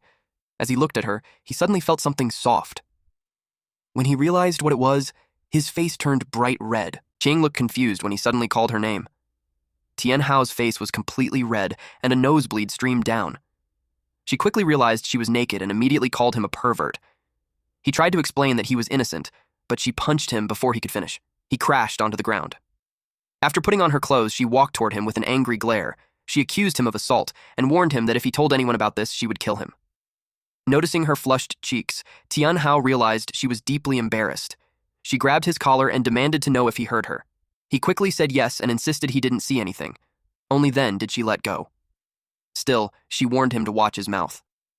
Tianhao could tell she wasn't joking about the threat. She then went to check on Shui. Tianhao promised he would take the secret to his grave. They found Shui nearby. She was sleeping peacefully, and even snoring. Tianhao was stunned that she could sleep in such a dangerous situation. He shook her awake. She slowly regained consciousness. The first thing she screamed was, "Don't eat me!" Tianhao asked her if a monster that wanted to eat her would really let her sleep that long. Qing explained that all the monsters were already wiped out, so it was safe. Sui hesitantly asked if that was true. Tianhao confirmed it. Suddenly, Sui hugged him tightly, relieved that they were all alive. Tianhao awkwardly said it was all thanks to Qing arriving just in time. His face turned bright red. Qing quickly pulled Sui away. Sui then suggested they discuss what to do next. Tianhao brought up how the Black Abyss had become much harder. Qing agreed. She also noticed the monster numbers had increased, and their strength was far higher than before. Sui asked what they should do. Tianhao suggested leaving the Black Abyss since the situation wasn't in their favor. They all agreed. None of them wanted to risk their lives recklessly. Tianhao opened the system screen. A warning appeared. Exiting early would cause a level reduction penalty. Even so, he confirmed the exit. It failed. All of them froze in shock. Then they noticed the Black Abyss difficulty had changed. It was now listed as a special difficulty. Nightmare. Zhui trembled, realizing they might be trapped. Qing told her not to panic. Even if the difficulty increased, it was still the beginner Black Abyss, and it wasn't unbeatable. Tianhao agreed. The level cap hadn't changed, only the difficulty. Shui argued that even normal monsters were already incredibly tough, let alone the bosses. Tianhao suggested they level up to level 10 as quickly as possible first. He didn't say it out loud, but a bad feeling lingered in his chest. Qing told Shui to follow her. Shui looked confused and asked why they weren't staying together. Tianhao explained that splitting up meant they wouldn't share experience, allowing them to level faster. Since he didn't fight directly, staying with him wouldn't help much. She understood. She went with Qing and told Tianhao they would regroup once everyone reached level 10. Tianhao was left alone. An hour later, he had defeated several wolves alongside slime. He finally reached level 10. But by then, exhaustion weighed heavily on his body. Although the three of them were capped at level 10, the Black Abyss had no limit on summoned creatures. However, Tianhao knew his summons required sacrifices to level up, which made growth far more difficult. The demonic slime was at beginner rank, level 15. It had 2,700 health points, 205 attack, 160 agility, and 20.1 defense. Its skills included corrosive slime, slime spit, demonic dance, split, acid rain, and demonic embrace. Even with that, Tianhao felt his progress was still too slow. He wondered if it was because of his class. He held the title Giant Among Men, and his class was Summoner. At level 10, he had 2,000 plus 50 health points, 750 plus 50 magic points, 80 attack, 170 plus 10 intelligence, 9 plus 1 defense, 140 agility, and 34 luck. His talent was Demon Sacrifice, ranked S tier. His skill was Full Armament, level 3, which reduced intelligence consumption when protecting summons and doubled a summon's stats for 200 seconds. He currently had 2 summoned beasts, Demonic Slime and an Ice Unicorn, that was set to hatch in 69 hours and 34 minutes. He wished the unicorn would hatch sooner. One more summon meant less pressure on him. He checked a book to see if there was a way to speed it up, and he actually found one. While he was reading, wolves suddenly surrounded him. He sensed that a boss was approaching. Snow and debris were thrown into the air as it moved closer. Tianhao grew worried. It felt like the wandering corpse commander had awakened. Then, he heard someone screaming for help. Zhui and Qing were being chased by it. Zhui slipped. Qing turned back to save her. She activated the skill Spirit Cat, Shadow Step. But they were blasted away when the monster attacked. At that moment, Zhui had completely run out of mana. Another attack was coming. Qing stepped in front of her. Suddenly, a strange sensation ran through her body. She couldn't move. The attack landed, dealing minus 2,230 damage. Tianhao immediately ordered his slime to act. The slime formed a net and caught both of them. They barely managed to fall into it safely. Tianhao rushed over and asked if they were okay. Qing groaned in pain. She couldn't feel her arm. Suddenly, a tornado formed nearby. Tianhao looked up. From within the spinning wind, a massive foot and 2 pairs of glowing eyes appeared. When the wind dispersed, a gigantic figure was revealed. This wandering corpse commander was far stronger than before, and it looked completely different. This one almost looked human. This creature was the Winter Valley Abyss boss, Wandering Corpse Commander. It was level 10, with 30,000 health points, 180 attack, 150 agility, and 20 defense. Its skills included Corruption Hammer, where basic attacks applied a corruption effect that caused the target to take 20% more damage from the boss for 10 seconds. It also had Corpse Summon, calling in 2 wandering corpses and 4 wandering wolves every 100 seconds. Another skill was Ice Armor, which formed protective ice armor and increased its defense by 20. This boss was a corpse reanimated by dark power, lurking in the mountain valley and hunting travelers. The glowing crystal core embedded in its chest was its weak point. Qing knew they couldn't beat it head-on and told Tianhao to run. The boss stomped the ground. Their escape route vanished. The system confirmed they had entered battle. Even though it was nightmare difficulty, it was still a beginner boss. Tianhao steadied himself. As long as he could destroy the crystal in its chest, there was still a chance. The boss summoned its reinforcements and ordered them to attack. Tianhao responded instantly and commanded the slime to use demonic dance. The lesser monsters dissolved one by one. The slime surged forward toward the boss. Tianhao activated Full Armament, instantly doubling the slime's stats. Its health rose to 2,700 plus 2,700, attack to 205 plus 205, agility to 160 plus 160, and defense to 20.1 plus 20. It activated Split, Demonic Dance, and Corrosive Slime. Now there were 2 slimes. They began circling the boss. The slimes rushed toward the boss's feet. One of them was instantly crushed under its step. Tianhao's heart skipped a beat. The other slime was struck next. It was sent flying into a boulder and slammed hard into it. It went down. Tianhao immediately ordered it to retreat. That was when he realized it. Slime wasn't enough. The boss summoned more reinforcements. With no other choice, Tianhao attempted the acceleration summoning spell he had just read about. He began chanting. The monster swarmed him as he did. Time was running out. Then, out of nowhere, the monsters were cut down. Qing had returned to help him, but she pushed herself too far and coughed up blood. Tianhao kept chanting, even as the boss raised its weapon to strike. He knew he wouldn't finish in time. Suddenly, a golden light enveloped them. It shone brilliantly. Tianhao froze, confused. Shui shouted that it was a defense aura. He saw the incoming attack and felt his chest tighten. Zhue yelled at him to hurry. Her defense aura was only level 1. It wouldn't last long. He chanted faster. The defense aura shattered. The boss's weapon slammed into the ground. The shockwave blasted Zhu away. Our boy forced himself to look up as the egg began to crack. At the same time, the slime restrained the boss's arm. Finally, Tianhao completed the chant. The slime was violently torn away. The boss noticed a glowing blue light. It raised its weapon again. But the light was blinding. Tianhao stared in disbelief. It worked. The unicorn emerged. The boss recoiled in shock. Its limbs were instantly covered in ice. Qing was barely conscious, but she could sense something was wrong. The boss had entered its second stage. With what little strength she had left, she told them to run. Tianhao ordered the unicorn to move. The unicorn charged toward the boss. Wind spiraled violently around its horn. The unicorn leaped toward the boss. By then, the crystal core in its chest had been encased in ice. The unicorn shattered the ice and struck the core directly. The boss's body was instantly obliterated. Qing stared in disbelief. Despite having 30,000 health points, the boss was defeated in a single hit. Tianhao was stunned as well. He asked the unicorn how it felt. The unicorn looked back at him calmly. This special frost unicorn was level 1, with 500 health points, 20 attack, 15 agility, and 10 defense. Its skills were charm, pierce, and the ultimate skill, rainbow horn. Tianhao gently patted it and praised it.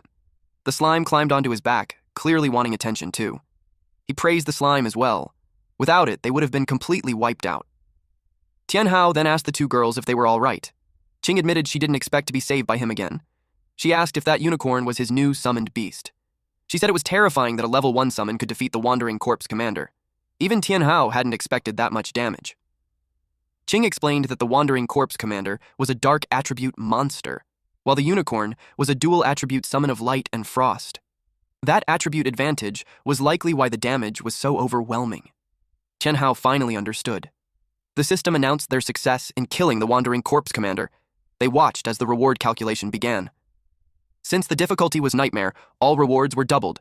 It was the first clear, with a completion time of 3 hours and 27 minutes. They received the first clear bonus, the time bonus, and an additional attack bonus for the one-hit kill. The evaluation finished, and they waited for the equipment to drop. Suddenly, Tianhao was transported to a dark space. An ominous floating box appeared in front of him. The item was called Purgatory Spirit Cube, a legendary summoner exclusive equipment. It reduced attack by 30, defense by 50, and agility by 60, but increased mana by 200. Tianhao was confused. He couldn't understand why a legendary item would lower stats. Then he read further. The cube had 3 active effects. First, after defeating an enemy, their soul could be sealed and stored inside the cube. Second, by consuming 5 souls, the soul of the deceased could be attached to a summoned creature. Third, it unlocked at level 10. It also had a passive effect that unlocked at level 4. The description stated it was a spirit from the land of darkness, a guardian of forbidden sins. Tianhao didn't fully understand how the abilities worked. A light above him caught his attention. The Purgatory Spirit Cube shot a beam of light toward it. He saw that the cube now contained 1 soul, the Nightmare Rank leader's soul. The soul of the Wandering Corpse commander had been sealed inside. The cube automatically collected souls after battle. Suddenly, a white wolf leaped onto him. Tianhao panicked. Then the wolf transformed back into Qing. She laughed, saying she just wanted to scare him. He thought it was another monster and asked how she turned into a wolf when she was supposed to be a spirit cat. Qing explained that she obtained special equipment. It was called Immortal Bird Feather, an epic druid exclusive item. It doubled attack and agility. Tianhao checked its effects and thought it was better than his own equipment. The feather also had a passive effect that doubled the duration of all druid transformations. Its first active effect allowed her to transform into a deadly frost wolf known for speed. The second allowed her to transform into a brown bear, known for strength. The final effect used the power of the immortal bird to transform into an immortal bird fighter, though it came with serious side effects. Tianhao asked what an immortal bird fighter even was. Qing admitted she didn't know either. Because of the side effects, she planned to be cautious with it. Tianhao advised her not to use it for now, especially after such a hard battle. Shui suddenly called out to them. They turned and saw something small flying near her. Tianhao asked what it was. Shui smiled and said that from now on, she could protect them too. A tiny pixie landed gently on her hat. Shui was delighted with the new equipment she received. It was incredibly powerful. The equipment was Sakran's magic hat, a rare set that included a magic hat she already owned, along with a staff, robe, and necklace. The attributes would only activate when the full set was equipped. She had never heard of Sacred before. Qing hadn't either, so she suggested that once they finished the dungeon, they should return to school and ask their teacher. Tianhao checked the hat's passive effects. It summoned a protective spirit, tripled all magic effects, and allowed Sacred to actively attack. Active effects 1 and 2 were still locked. He pointed at the pixie and said that it was probably Sacred. He was amazed by how strong the passive effects were. When he compared it to his own reward, his cube felt much weaker. His summoned beasts moved closer to him, as if to comfort him. Tianhao smiled anyway. He was just grateful the unicorn had hatched. Without it, they would have been wiped out. Qing tried to pet the unicorn, but it turned its head away. However, it happily let Hui cuddle it. Qing grew annoyed and complained about why it wouldn't let her touch it. Tianhao suggested they leave the area first. The abyss difficulty had suddenly changed, and they had no idea what might happen next. He selected leave. A magic circle formed beneath their feet. They vanished. Then they emerged from the gate. Immediately, they attracted the crowd's attention. The men nearby blushed at the sight before them. Some even got nosebleeds from how beautiful she was. Tianhao was confused by their reactions. He turned to see what everyone was staring at. Standing there was a woman with blue hair, dressed in skimpy, goddess-like clothing. Even Tianhao got a nosebleed. The woman looked at him, called him master, and asked if he didn't recognize her. Only then did he realize she was the unicorn. Meanwhile, in a nearby area where medics were treating the injured, someone rushed to report to a teacher that something was wrong. The teacher asked what happened. The man told him that someone had exited the Black Abyss. The teacher immediately asked if anyone was injured. His expression turned serious as he ordered them to come with him at once. But the man quickly grabbed the teacher's arm. He clarified that no one was injured. In fact, everyone came out alive and well. The teacher was stunned. Suddenly, system screens appeared everywhere.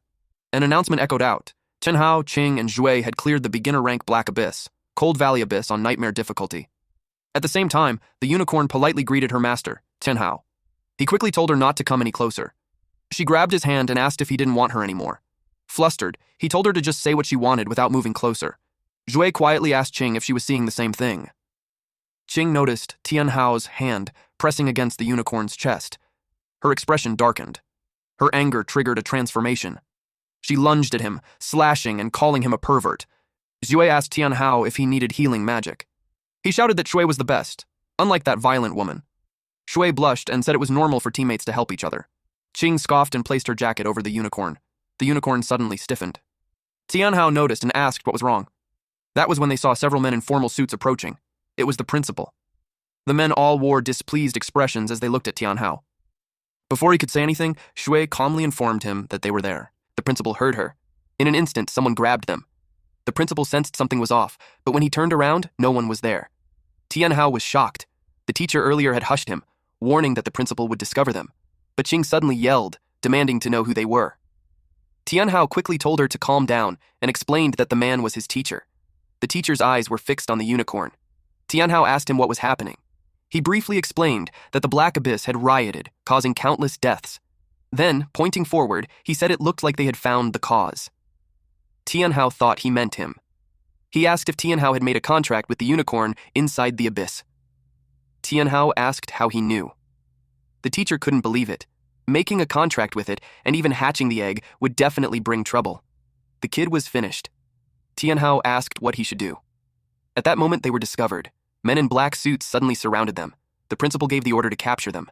The men in suits stepped forward. The principal noticed a man and was about to question who he was. But when the man turned around, the principal recognized him and demanded to know why he was there, ordering him to step aside. The teacher tried to explain to his senior brother that Tianhao was a student from their school. Hearing that, Tianhao realized his teacher and the principal were fellow disciples. The principal flatly refused and announced that Tianhao, Qing, and Shui were expelled. The news hit the three like a thunderbolt. He formally declared their expulsion. They asked on what grounds. He coldly replied that it was his authority as principal. Tianhao argued that it made no sense to expel them without any investigation. The teacher backed him up. He added that Tianhao possessed an S-class talent, a once-in-a-century genius, and asked if the principal truly wanted to expel such a student. But the principal ordered him to leave. He was determined to take them away. The principal was under immense pressure at that moment. Suddenly, even more people appeared surrounding them. Then a voice told everyone to wait. The sound alone startled the principal. He turned toward the source. Tianhao, Qing, and Shui followed his gaze. The speaker stepped forward. It was a girl in a black dress holding a black umbrella. A maid and a guard stood beside her. She already knew he was the one who cleared the Black Abyss on nightmare difficulty. Tianhao asked who the little girl was. Being called a little girl offended her. She introduced herself as Anjing Yao, princess of the DuPont royalty. Tianhao had no idea what the DuPont royalty even was. The principal treated her with utmost respect and said the suspect was already under control and would be taken away for interrogation, but she told him to release them. The maid stepped forward and revealed a teleportation scroll. They planned to take them back to the Black Abyss. The teacher was stunned. He had heard rumors that the century-hidden dungeon, Rift Valley Black Abyss, would appear in a few days, but he never expected the royal family to already possess a teleportation scroll. Still, he was deeply worried. The Black Abyss dungeon had a recommended level of 20 to 50, and Tianhao had only just reached level 10. If he entered now, he would be the first to die. Jing Yao suddenly called Tianhao a peasant. She then ordered him to join the DuPont royal family's Rift Valley Black Abyss exploration team. Tianhao replied that he wasn't interested. That response angered her. The principal insisted that he had to take Tianhao back since he was still their student. That only annoyed Jing Yao even more. She hated being interrupted while speaking. The maid calmly reminded the principal that he had already expelled them. He argued back that the expulsion hadn't been processed yet, so they were still officially his students. The maid stepped forward and pressured him, asking if he was defying the royal family's orders. The principal fell silent. Zhui quietly asked Tianhao what they should do. Jing Yao reminded Tianhao that many eyes were now on him after he cleared the Black Abyss on nightmare difficulty. Tianhao glanced around. He saw guards surrounding them. Their presence also intimidated Shui and Qing. Qing suddenly said she would join. Tianhao was shocked. She explained that if they stayed, they would be captured anyway, so it was better to take the risk. Jing Yao asked Tianhao for his final decision. The teacher urgently told him not to go. Entering the Black Abyss now would be suicide. Tianhao thought it over. Then he decided to join. Seeing that, Shui was influenced and chose to go as well. Jing Yao was clearly pleased. The maid ordered Principal Feng to release them. He had no choice but to comply. The teacher told Feng to stop this. Feng replied that he had already tried earlier. Now the students were on their own. The teacher could only feel regret. One of the guards stepped forward and introduced himself as Zuo Sheng, captain of the DuPont royal family's Royal Swordsman Guard. The chief butler was Lucy. She had a cold expression, but her strength was obvious. With the team formed, Jing Yao told them to follow her. A tornado suddenly formed in front of them. In the next moment, they were teleported into a long hallway where Jing Yao was immediately greeted by maids. A massive door slowly opened. They couldn't help but feel amazed by the extravagant room inside. Shui whispered to Qing that something felt off. Qing asked her what she meant. Before they could react, they froze. Swords and guns were suddenly aimed at them. Jing Yao laughed and said new students were incredibly easy to scam. She then ordered Lucy to act, but everyone was caught off guard when slime suddenly wrapped around them. Lucy panicked as she saw the slime's devilish grin. Tianhao stared at Jing Yao and asked what she was planning to do. Jing Yao paused. She realized that he had already noticed. He snapped his fingers. The slime immediately released Lucy and Sheng. Tianhao had already noticed something on the way here. Even though Sheng looked relaxed, his thumb never left the sword hilt. Lucy, on the other hand, was always ready to draw her gun. As expected from a rookie team that cleared the Black Abyss on nightmare difficulty, his observation was sharp. Jing Yao asked why he released them, when his summons clearly had the advantage. Tianhao replied that they were in her territory. If a fight broke out, both sides would suffer heavy injuries. At the same time, maids quietly entered the room, knives hidden in their hands. He added that even if her level was higher than all three of them, it didn't mean they wouldn't fight back. Lucy bowed slightly and explained that the princess only wanted to test his strength. She apologized on Jing Yao's behalf. That apology left Qing feeling bitter. Jing Yao then told them that lunch had already been prepared before their departure. They left the room together. Qing whispered that the royals didn't seem kind at all and suggested they could fight them together if needed. Tianhao replied that even if he acted first, he could guarantee that the women would be the first to die. He told them to stay calm and see what the royal family was planning. As they walked down the hallway, they noticed murals painted along the walls. Sheng explained that they depicted the history of the DuPont royalty. The DuPont royal family had existed for thousands of years, and their founding ancestor was a summoner. When abnormalities erupted in the Dark Abyss long ago, the DuPont royalty allowed 3 royal families to attempt sealing it. They failed in the final battle. During that battle, Jing Yao's great-grandfather had his soul shattered. From that moment on, summoners lost their connection to spirit stones. Because of that, future summoners were branded as useless, and now Tianhao was the only S-class summoner to appear in 1,000 years. They entered the dining hall.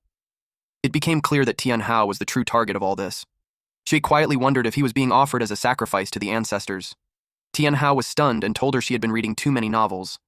When he saw the dining area, even he felt overwhelmed. Shui and Qing felt the same way. The place was far too luxurious.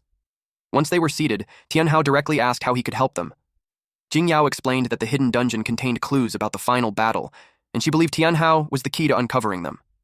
Lucy assured him that despite the dungeon's high level, they would protect him. Any rewards obtained would also be given to him. Sheng added that the three of them weren't weak. With crystal-grade equipment, clearing the dungeon was possible. That made Tianhao suspicious. He asked how they knew about their crystal-grade gear.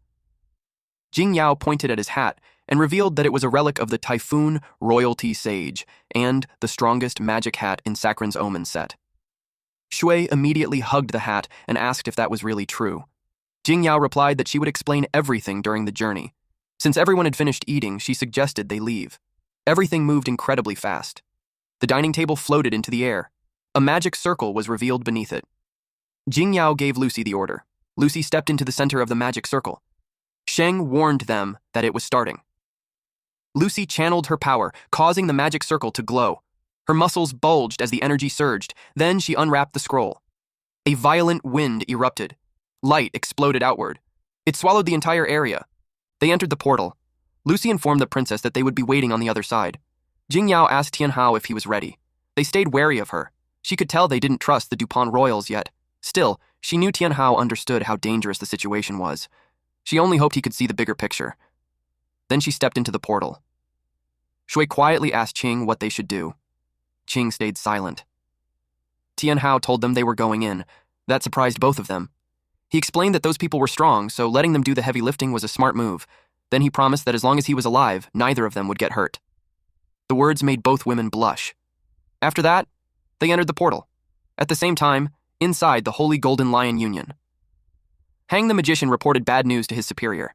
He had just received confirmation that not only had the hidden dungeon, Black Abyss, been cleared, but the level 80 nightmare boss had also been killed. Murong Shui and the others couldn't believe it. Yi exploded in rage. Not only had they lost the dungeon rewards, but even the nightmare boss rewards were gone.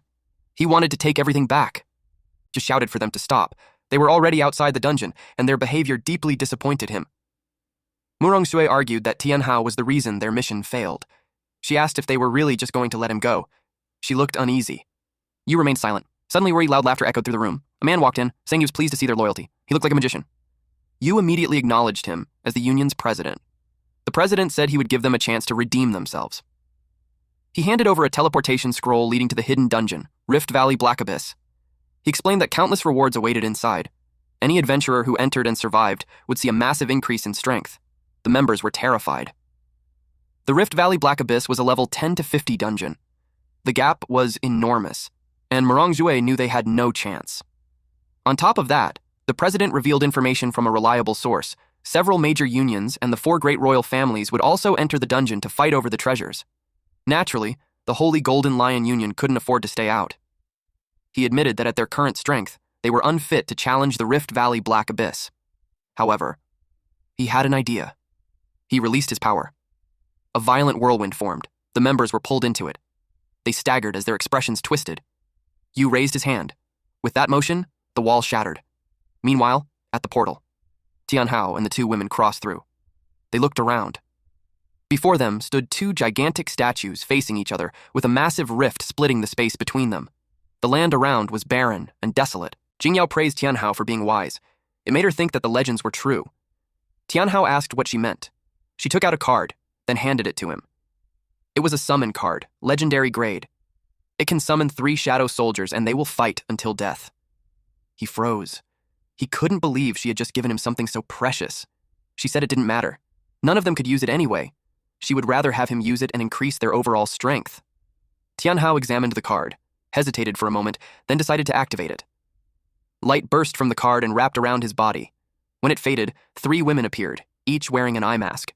One had red hair, one purple, and one blue. Tianhao instantly turned red. They had striking figures, and their outfits revealed far too much skin. The sight alone was enough to make his nose bleed.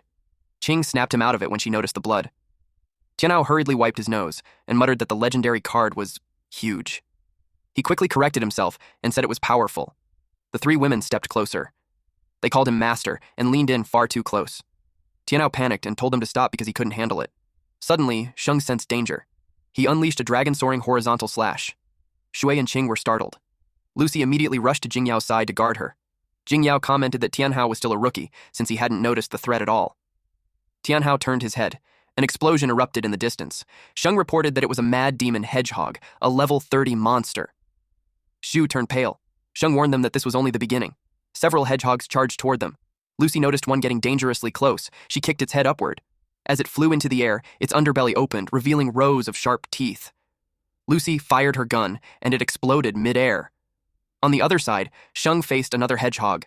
He slashed it cleanly with his sword. The remaining hedgehog burrowed into the ground. Tianhao prepared to use his slime. But before he could act, one of the summoned women leaped forward. She swung her hammer down and smashed the hedgehog head-on. Tianhao was stunned. At the same time, two hedgehogs charged straight at Jingyao. She lifted her hands, which glowed brightly. A barrier formed in front of her. Seeing that, Tianhao asked if she was a defense-type class. She clenched her fists. The barrier instantly exploded outward. Then she jumped down from where she had been sitting. She told him she was a high-grade psychic. That made Tianhao pause and wonder if she could hear his thoughts. The noise around them snapped his focus back. Shui had collapsed, and Qing was desperately trying to wake her up while Sheng checked on them. Lucy guessed that Tianhao had many questions, but she told him to focus on the most important thing right now, eliminating the monster ahead. He turned to look. His face went pale as he asked what that thing was. It looked like a massive boar. It let out a thunderous roar. This was the elite Boar King, level 30, with 5,000 health points, 100 attack, 220 agility, and 50 defense. Zhu and Qing grew even more frightened when they heard its level. To defeat a monster like this, an adventurer usually needed to be at least 5 levels higher. Both of them already wanted to retreat. The Boar King locked its eyes onto the group. Sheng took a combat stance. He struck its tusk with his blade. At the same time, Lucy fired from behind, but her bullets barely had any effect. Jingyao followed up by manipulating fire, triggering a powerful explosion. They waited for the smoke to clear. When it did, the Boar King stood there, angrier than before, nearly unharmed.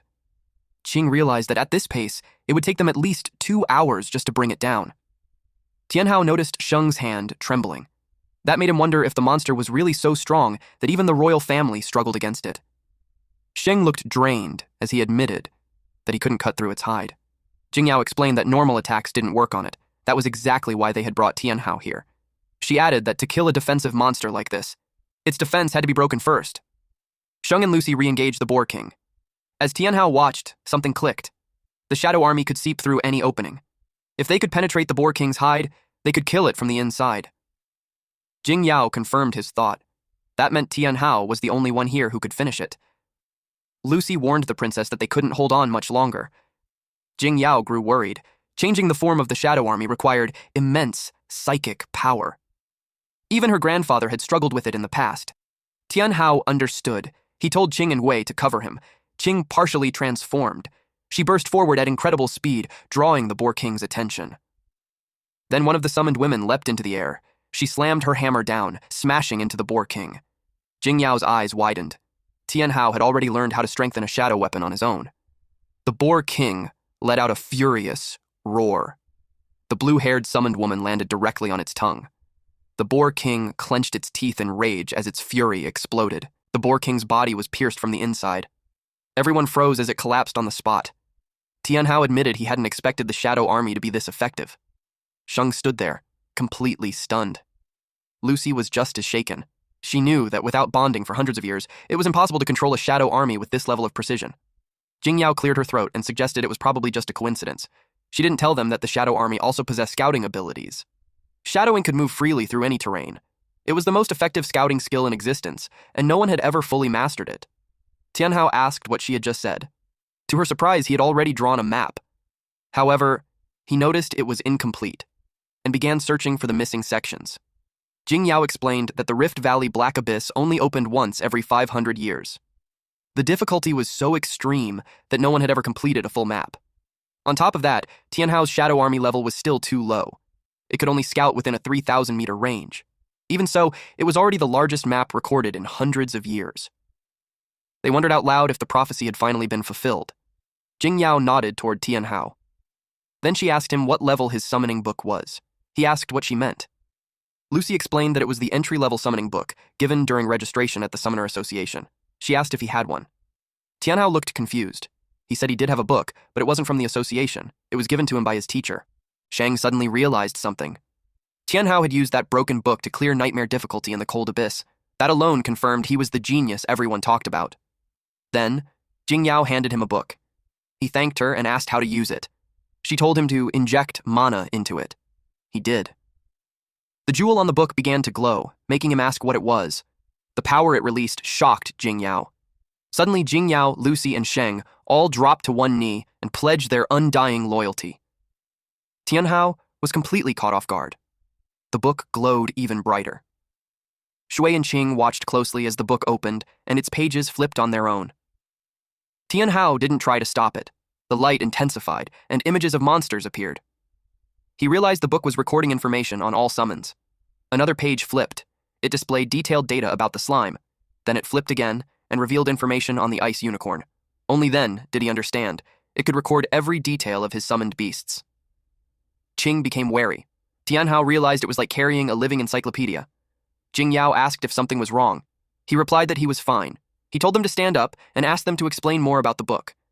Jingyao said they didn't fully understand it either. They only knew it had been left behind by an ancient sage. After the final battle, all knowledge related to summoners was lost. Over time, summoners gradually disappeared. The book circulated for 500 years before being discovered by her grandfather, who treated it as a priceless treasure his entire life. Her grandfather devoted his life to researching it. In the end, he only managed to make the jewel glow faintly. Lucy shared that the former king had only understood a small portion of the book, yet he still became one of the strongest masters on the mainland. Jingyao believed this was the chance for summoners to rise again after the catastrophe. Because of the former king's efforts, the DuPont royal family earned the respect of all nations.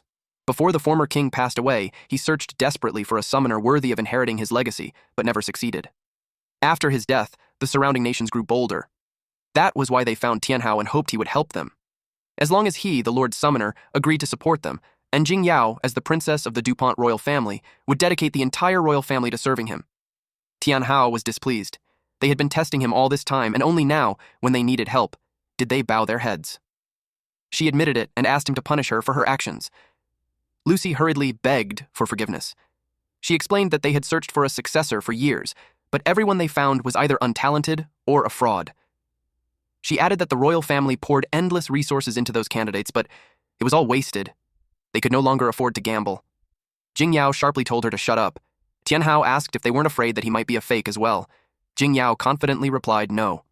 He was the only person in 100 years who made the jewel shine that brightly. Her grandfather once said that anyone recognized by the book would become the king of the DuPont family. Qing asked if no one else had tried using the book.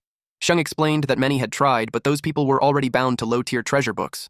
Once a treasure book is bound, unless the summoner advances to the next stage, they cannot bind another treasure book. They had also tried forcing a bind, but it always ended in disaster.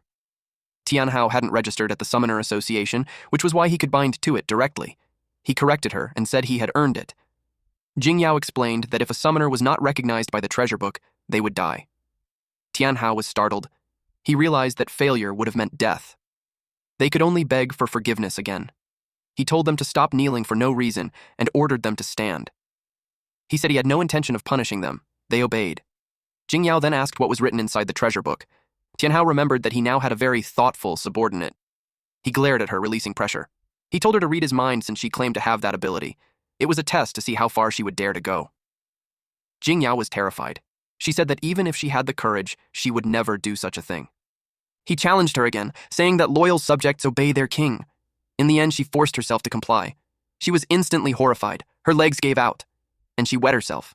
Her entire body trembled as Lucy rushed to support her. What she saw was Tianhao standing at the center of a terrifying aura, with several red demonic figures clinging to his arms, legs, and back. The scene was horrifying. Lucy helped her up and asked what she had seen. She stared at Tianhao. He calmly asked her to explain. She said she saw a red devil descending upon the mortal realm, one that would ignite a massive revolution. Tianhao reminded her to read his mind, not exaggerate. She bowed deeply and said she had seen a red demon standing behind him. He pointed at his shoulder and asked if she was calling it a demon when it only knew how to act cute. She said her grandfather once warned that if the Red Devil appeared, the world would drown in blood and carnage. She began to believe the DuPont royal family existed solely to serve him. Tianhao started to think she was insane. None of it made any sense. He remembered to collect the monster's soul. Taking out his cube, he separated the soul from the corpse. Jingyao turned pale. Tianhao now possessed 2 elite monster souls. He wondered what would happen if he implanted a soul into one of his summons. Tianhao noticed that she suddenly fell silent.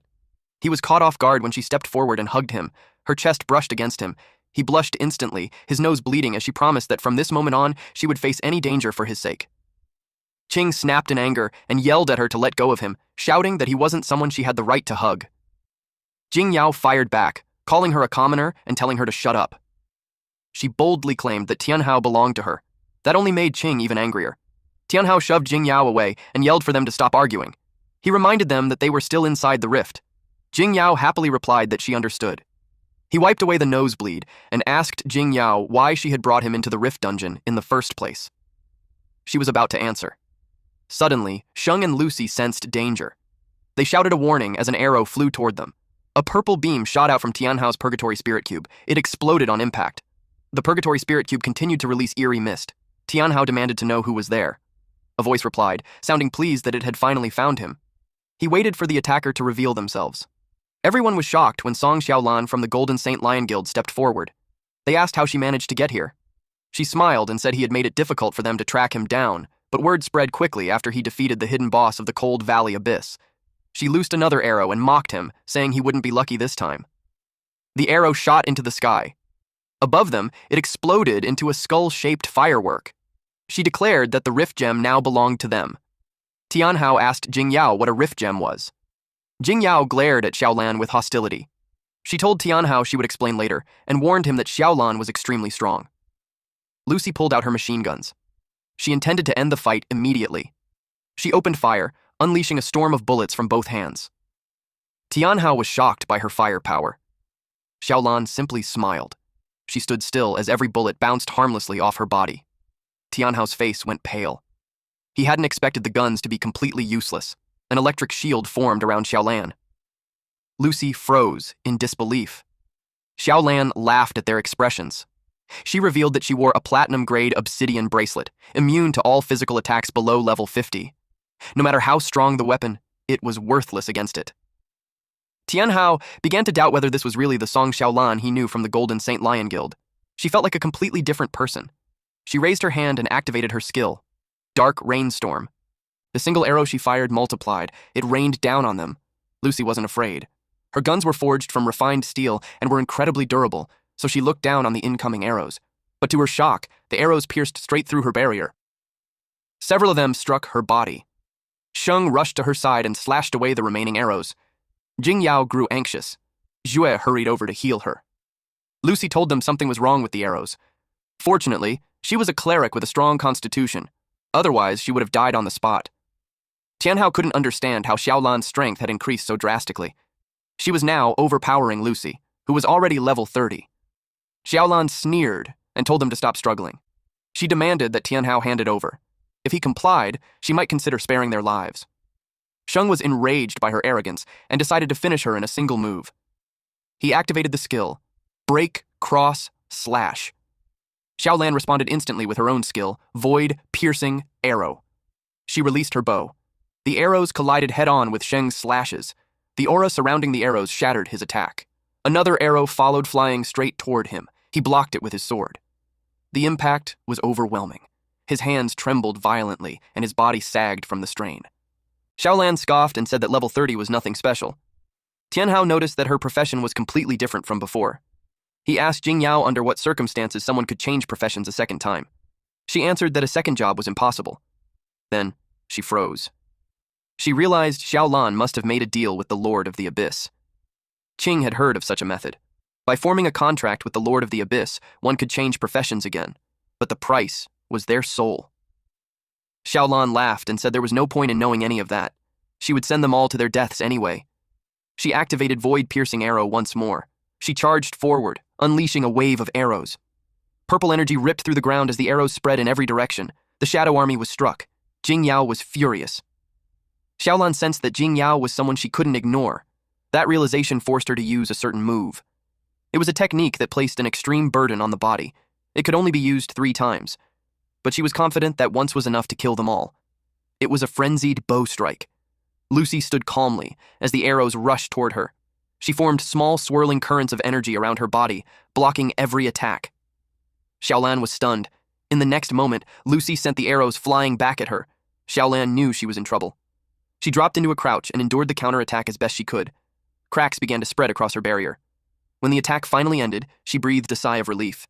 She was still alive. Lucy glared at her and said she wasn't worthy yet. Xiaolan found her annoying and shifted her target to Tianhao instead. She crushed a piece of paper in her hand. In the next instant, she appeared right behind him. Lucy panicked.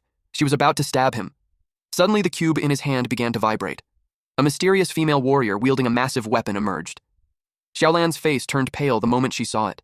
She was smashed by a gigantic warhammer. After that, she was reduced to nothing but a pile of soil. Zhu and Lucy were stunned. Once Zhu regained her senses, she immediately started healing him. Qing jumped into his arms, relieved that he was unharmed. That only caused another nosebleed. His face turned red when her chest pressed against him. Jing Yao commented that, as expected of the chosen summoner, even with a low level, Tianhao could defeat such a powerful opponent. He pointed out that the heir of the DuPont royal family couldn't even block a single attack. She made an excuse, claiming she had deliberately held back to awaken his potential. Jing Yao replied sarcastically that he understood. Tianhao finally asked Qing how long she planned to keep hugging him. Embarrassed, she quickly backed away. Tianhao realized just how useful the Purgatory Spirit Cube really was. He hadn't expected that even the soul of a roaming corpse leader could be this powerful. A timer appeared, showing 6 hours and 56 minutes. Just as he thought, souls summoned from the cube had a cooldown. Still, a strike that terrifying having a cooldown made sense. If the roaming corpse leader was already this strong, he couldn't help but wonder how powerful the Bristlepig King's soul would be. Lucy asked what he was thinking about and warned him that if they delayed any longer, others would steal the loot. Tianhao asked what she meant by a second job transfer. Logically, a normal person's strength shouldn't increase that fast. Lucy remarked that getting injured by such minor characters was an embarrassment to the DuPont royal family. Lucy and Sheng could only nod. She told them to stop standing around and hurry up. She would explain the second job transfer along the way. Lucy and Sheng exchanged glances and nodded. They set off together. Meanwhile, in a snow-covered land, a blond man chanted. Blood seeped from the ground. It formed a glowing magic circle. The 2 men behind him knelt down, their bodies trembling. He shot them a cold glare. Then he turned his attention back to the magic circle. The men widened their eyes as he pulled a woman out from the pool of blood. He glared at her. She lowered her head in embarrassment. It was Xiaolan. Panic flashed across her face when she saw Murong Shui. She hurriedly explained that it had nothing to do with her. He was furious that she couldn't even defeat a summoner who was only a few levels ahead, even after undergoing a second job change. At that point, she had no more value to him. She begged for forgiveness, but his power was already tightening around her throat. If not for her contract with the Lord of the Black Abyss, she would have died long ago. He gave her one last chance. If she failed again, she would become food. He injected his power into the mummy doll. She thanked him for his mercy. He then left for the burial ground, warning her that she could not fail. She bowed deeply to him. The moment he was gone, anger twisted her face as she swore to kill Tianhao. Meanwhile, Tianhao and his companions entered a dark alley covered with plants and purple flowers along the walls. Tianhao was surprised that such a desolate place could still support plant life. Xue's eyes sparkled when she recognized them as a premium medicinal herb sold in pharmacies. Lingzi grass. She couldn't understand how it was able to grow here. Jing Yao explained that a single stalk of Lingzi grass was worth hundreds of gold coins. Yet here, they grew like wild weeds. Their only purpose was to sustain her life. That last remark caught Tianhao's attention, and he immediately asked what she meant. She revealed that this place was the Rift Abyss's hidden dungeon, and also the final destination of their journey. The owner of the burial ground was once one of humanity's pioneers in the war against the Black Abyss. She stopped there, and told them to see everything with their own eyes.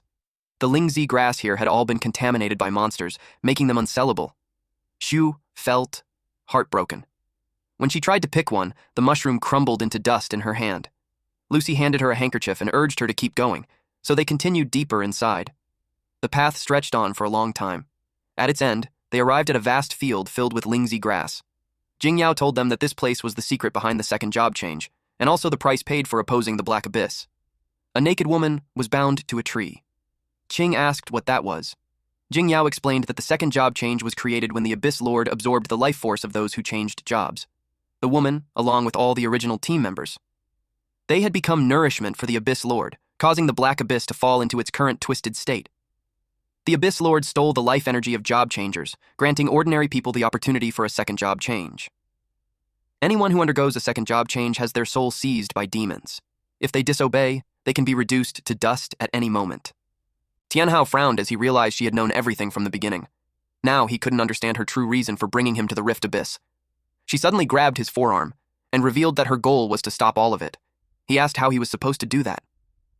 She told him that only the hand of a summoner could call forth the final traces of spiritual power, the hearts, left behind by the original team members, and use them to halt the Abyss Lord's plan of destruction. When Tianhao touched it, a golden light burst forth. The light gathered at the woman's chest. When it faded, an emblem of holy light was revealed. Our boy wondered what this holy light even do. Lucy revealed that the person standing before him was actually the first-generation human holy cleric, Jiang Qingshui. He was stunned by the revelation and stared at her closely. Jing Yao noticed the spirit stone in his hand and explained that it reacted because of his powerful spiritual summoning talent as an S-rank summoner. Unexpectedly, Zhang's spirit stone was a protective charm. She suddenly woke up and shouted at them to give it back. They all tensed up when they saw the anger on her face. Tianhao told everyone to step back. At that moment, plants with sharp teeth burst out of the ground. Qing instantly transformed and took a combat stance. Qingshui released her power. Jing Yao sensed danger. Qingshui's energy condensed into a single orb. Then she fired it straight at them. They barely managed to raise a barrier, but it shattered. Jing Yao and Tianhao were sent flying. They slammed into the mountainside. Jing Yao cursed under her breath. Tianhao asked her what was happening. She snapped at him to stop talking and quickly transfer his power to her.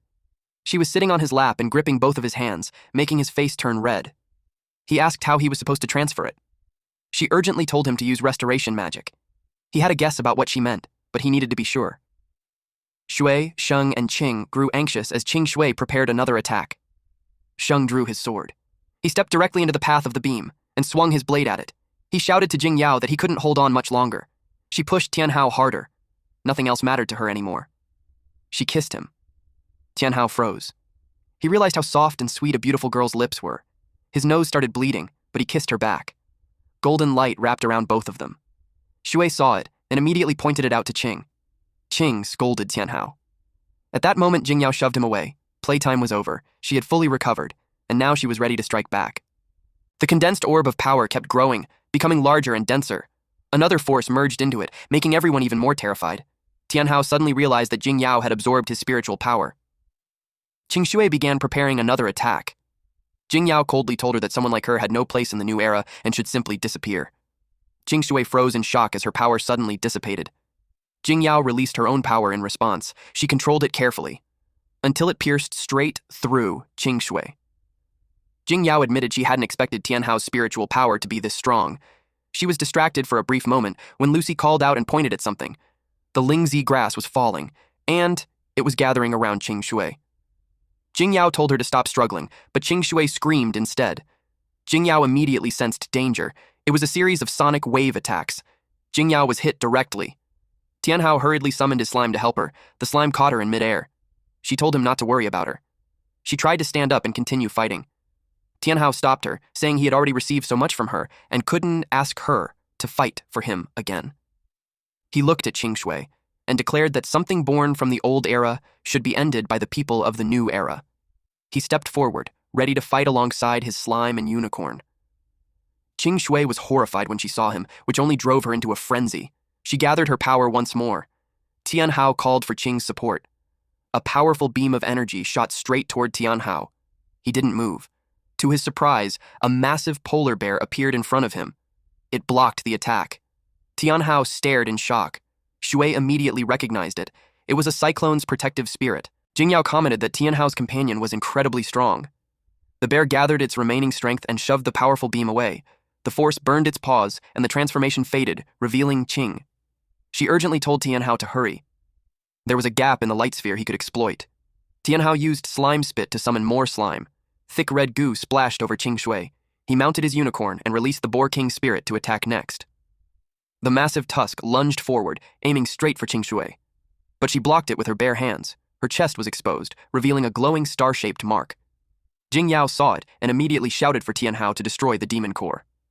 Qing Shui twisted the tree branches around her, blocking Tianhao's path. Lucy and Sheng grew anxious. The situation was turning bad. Qing Shui no longer looked like herself. She claimed they couldn't stop the demon's advance. She fired multiple beams of power at Tianhao while he was airborne. He couldn't dodge and could only brace himself, but nothing hit him. When he opened his eyes, Qing was standing in front of him. Her transformation made her look like an ice fairy. She blocked the attack with her own body.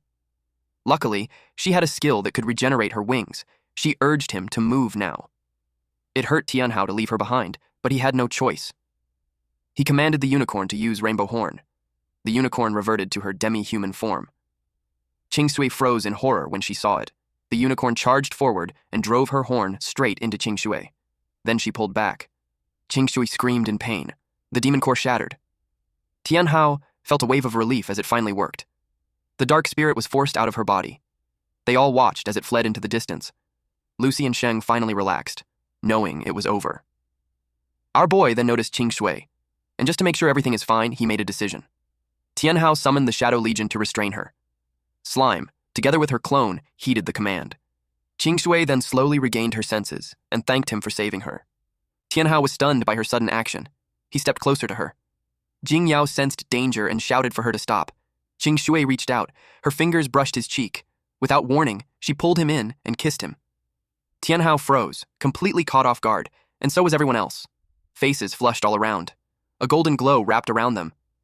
After the kiss, she told him that the world still needed him. That was why she gave him the last of her energy. He didn't understand. She told him to go to the Black Abyss Forest, where he would find the answers he was looking for. Then her body shattered into light. Tianhao was left holding a small orb. It released a beam of light onto his forehead. When he checked his stats, his heart skipped. He had jumped 10 levels at once. Even his summoned beast space expanded. He now had 4 beast slots. Before he could react, the slime hugged him tightly. He asked if it wanted to advance as well. It nodded eagerly. Demon Slime Tier 1 was now level 15, with 2,700 hit points, 205 attack, 160 agility, and 20.1 defense. Its skills included Corrosive Slime, Slime Spit, Demon Dance, Split, Corrosive Acid Raid, and Demon Embrace. To advance to the intermediate stage, it required level 30. Cross-level advancement needed double sacrifice and a 1,600 HP limit. He activated Demonic Sacrifice. A magic circle appeared beneath them. Not knowing what it was, Lucy and Sheng immediately stood up, ready to protect Jing Yao. A blinding light burst out. It completely enveloped the slime. When the light faded, Tianhao was stunned. Her appearance had changed. The once childlike slime now had the figure of a grown woman. Our MC couldn't really believe the situation. Slime could speak too. She jumped forward and hugged him tightly. Her chest pressed against his face, making him blush hard. She tilted her head and asked what was wrong. He quickly said it was nothing and told her to let go, wiping his nosebleed as she cheerfully greeted the unicorn. Tianhao complained that everyone else had cool summoned beasts, while all of his were girls. Suddenly, Shui shouted for him to come quickly. Qing was about to pass out. His expression changed instantly. He rushed over and asked what happened. Shui reminded him that transforming into an immortal phoenix came with serious side effects. Jing Yao saw how critical the situation was, but reassured them that the Dupong royal family had healers. Without warning, an arrow flew out of nowhere. It pierced straight through Zhuo's chest. Shui stared in shock and horror as pain tore through her chest. She called out Tianhao's name. Tianhao's heart clenched when he saw her state. Xiaolan appeared. He was clearly surprised to see that she was still alive. A shadow suddenly moved behind Sheng. Sensing danger, Sheng instantly turned around. He slashed at it. The shadow dispersed.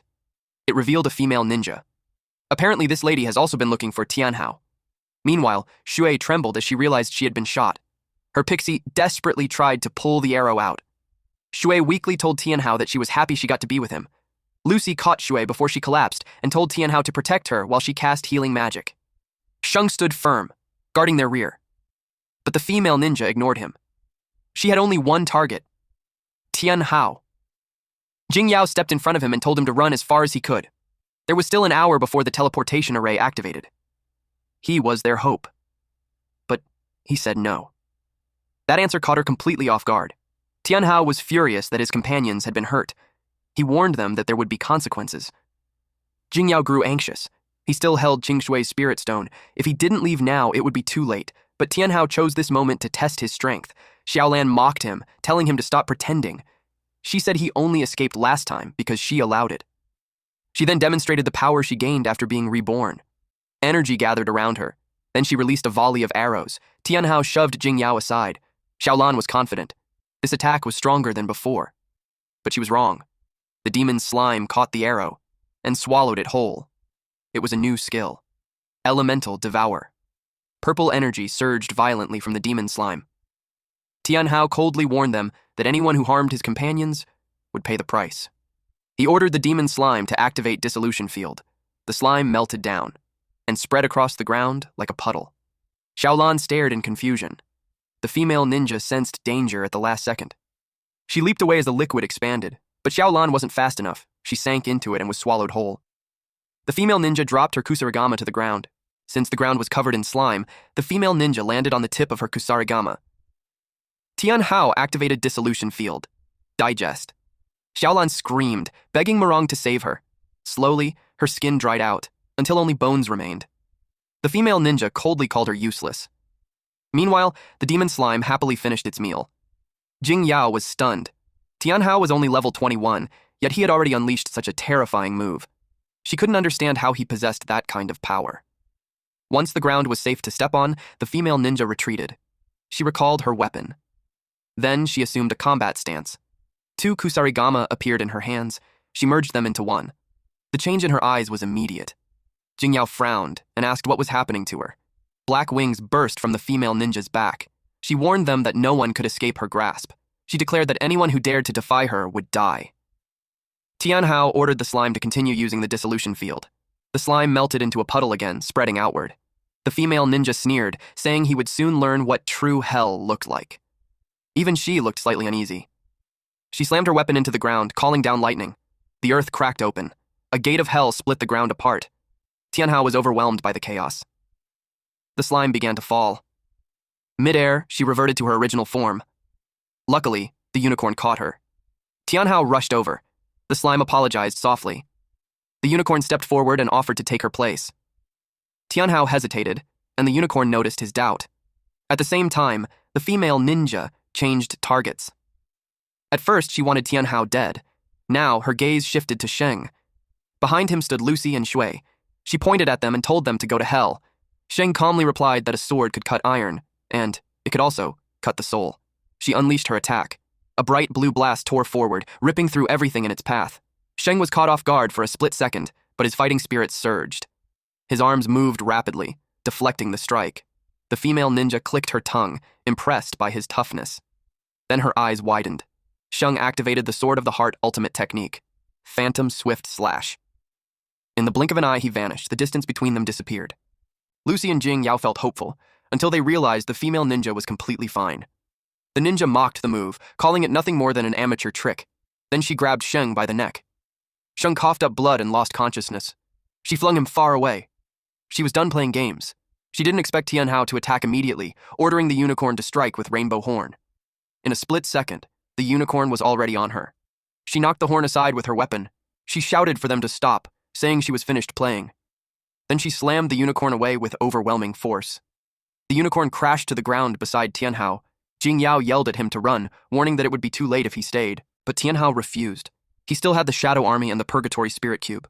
She told him those attacks couldn't break the enemy's defense. The unicorn urged him to use demonic sacrifice on her. He hesitated because her injuries were already severe, but she told him to trust her. He finally agreed. He activated demonic sacrifice. A magic circle appeared, bathing them in red light. Crimson marks spread across the unicorn's body, and her eyes turned blood red. When she stepped forward, the ground shattered under her strength. She transformed into a demonic frost unicorn, level 10, with 3,500 hit points, 120 attack, 100 agility, and 15 defense. Her skills were Demonic Rainbow Horn and Frost Embrace. Frost Embrace released burning ice from the frost hell of the 8 hells, inflicting both frostbite and burn damage. The female ninja sneered, saying she was just another fool who overestimated herself. She was ready to kill again. But something moved too fast, leaving only a streak of light. She sensed it. It was already too late. Her weapon disintegrated before she could react. She felt the unicorn standing behind her. Tianhao realized just how powerful the unicorn had become. He ordered her to keep using demonic rainbow horn and never give the enemy time to recover. She acknowledged his command. Then, she attacked. The female ninja panicked as the unicorn closed in. The demonic rainbow horn struck. Terror filled her eyes. A hole tore through her chest, and she collapsed unconscious. The unicorn looked down at the enemy. After confirming she was dead, she happily called out and ran back to her master. Tianhao suddenly panicked and shouted at her to look behind her. The female ninja's body released strange inscriptions into the air. They wrapped around her corpse as a beam of light burst from her body. The beam shot straight into the sky with overwhelming power. The sky darkened, and a voice spoke from behind the clouds, saying the female ninja had made a contract that allowed her to reincarnate through the cycle of rebirth. Her eyes snapped open. She regained control of her body and spread her wings. Everyone was horrified. She looked down at them and declared that it was impossible to kill her. Tianhao knew that if he didn't act fast, Qing and Shui would be in grave danger. Since killing her was impossible, he searched for another solution. He told the unicorn that he had a plan. The female ninja mocked him, asking what he thought he could do. Tianhao and the unicorn watched her closely. He activated Voice from Hell. A deafening sound erupted. Our MC was definitely being affected by this attack. He knew they couldn't keep this up. Suddenly, the slime appeared in front of the unicorn. She supported her, helping her prepare for the attack. The unicorn nodded. Slime covered her body and legs, greatly increasing her speed. She rushed toward the female ninja. Then, she vanished. The female ninja instinctively looked up. To her shock, she was restrained from behind. Tianhao ordered the unicorn to use Frost Embrace. A freezing mist poured from her mouth, rapidly encasing the female ninja in ice. Moments later, the ice shattered, taking more than half of the female ninja's body with it. The unicorn could only watch as it happened. Eventually, the enemy's legs gave out. She looked completely drained and reported to her master that it was finally over. The system announced that they had completed the hidden quest, Black Abyss, Burial Grounds. Everyone froze when the screen appeared. The system evaluated the results. The Abyss difficulty was Nightmare level, granting double rewards. They also received a first clear bonus and a time bonus for completing it in 16 hours and 45 minutes. After the evaluation, the system announced that a hidden piece of equipment would drop. But Tianhao ignored the rewards. He only asked to be returned to the city so they could treat the wounded. Qing, Shui, and Sheng had all reached their limits. Lucy said she was barely able to maintain Shu's heartbeat and feared it was about to stop.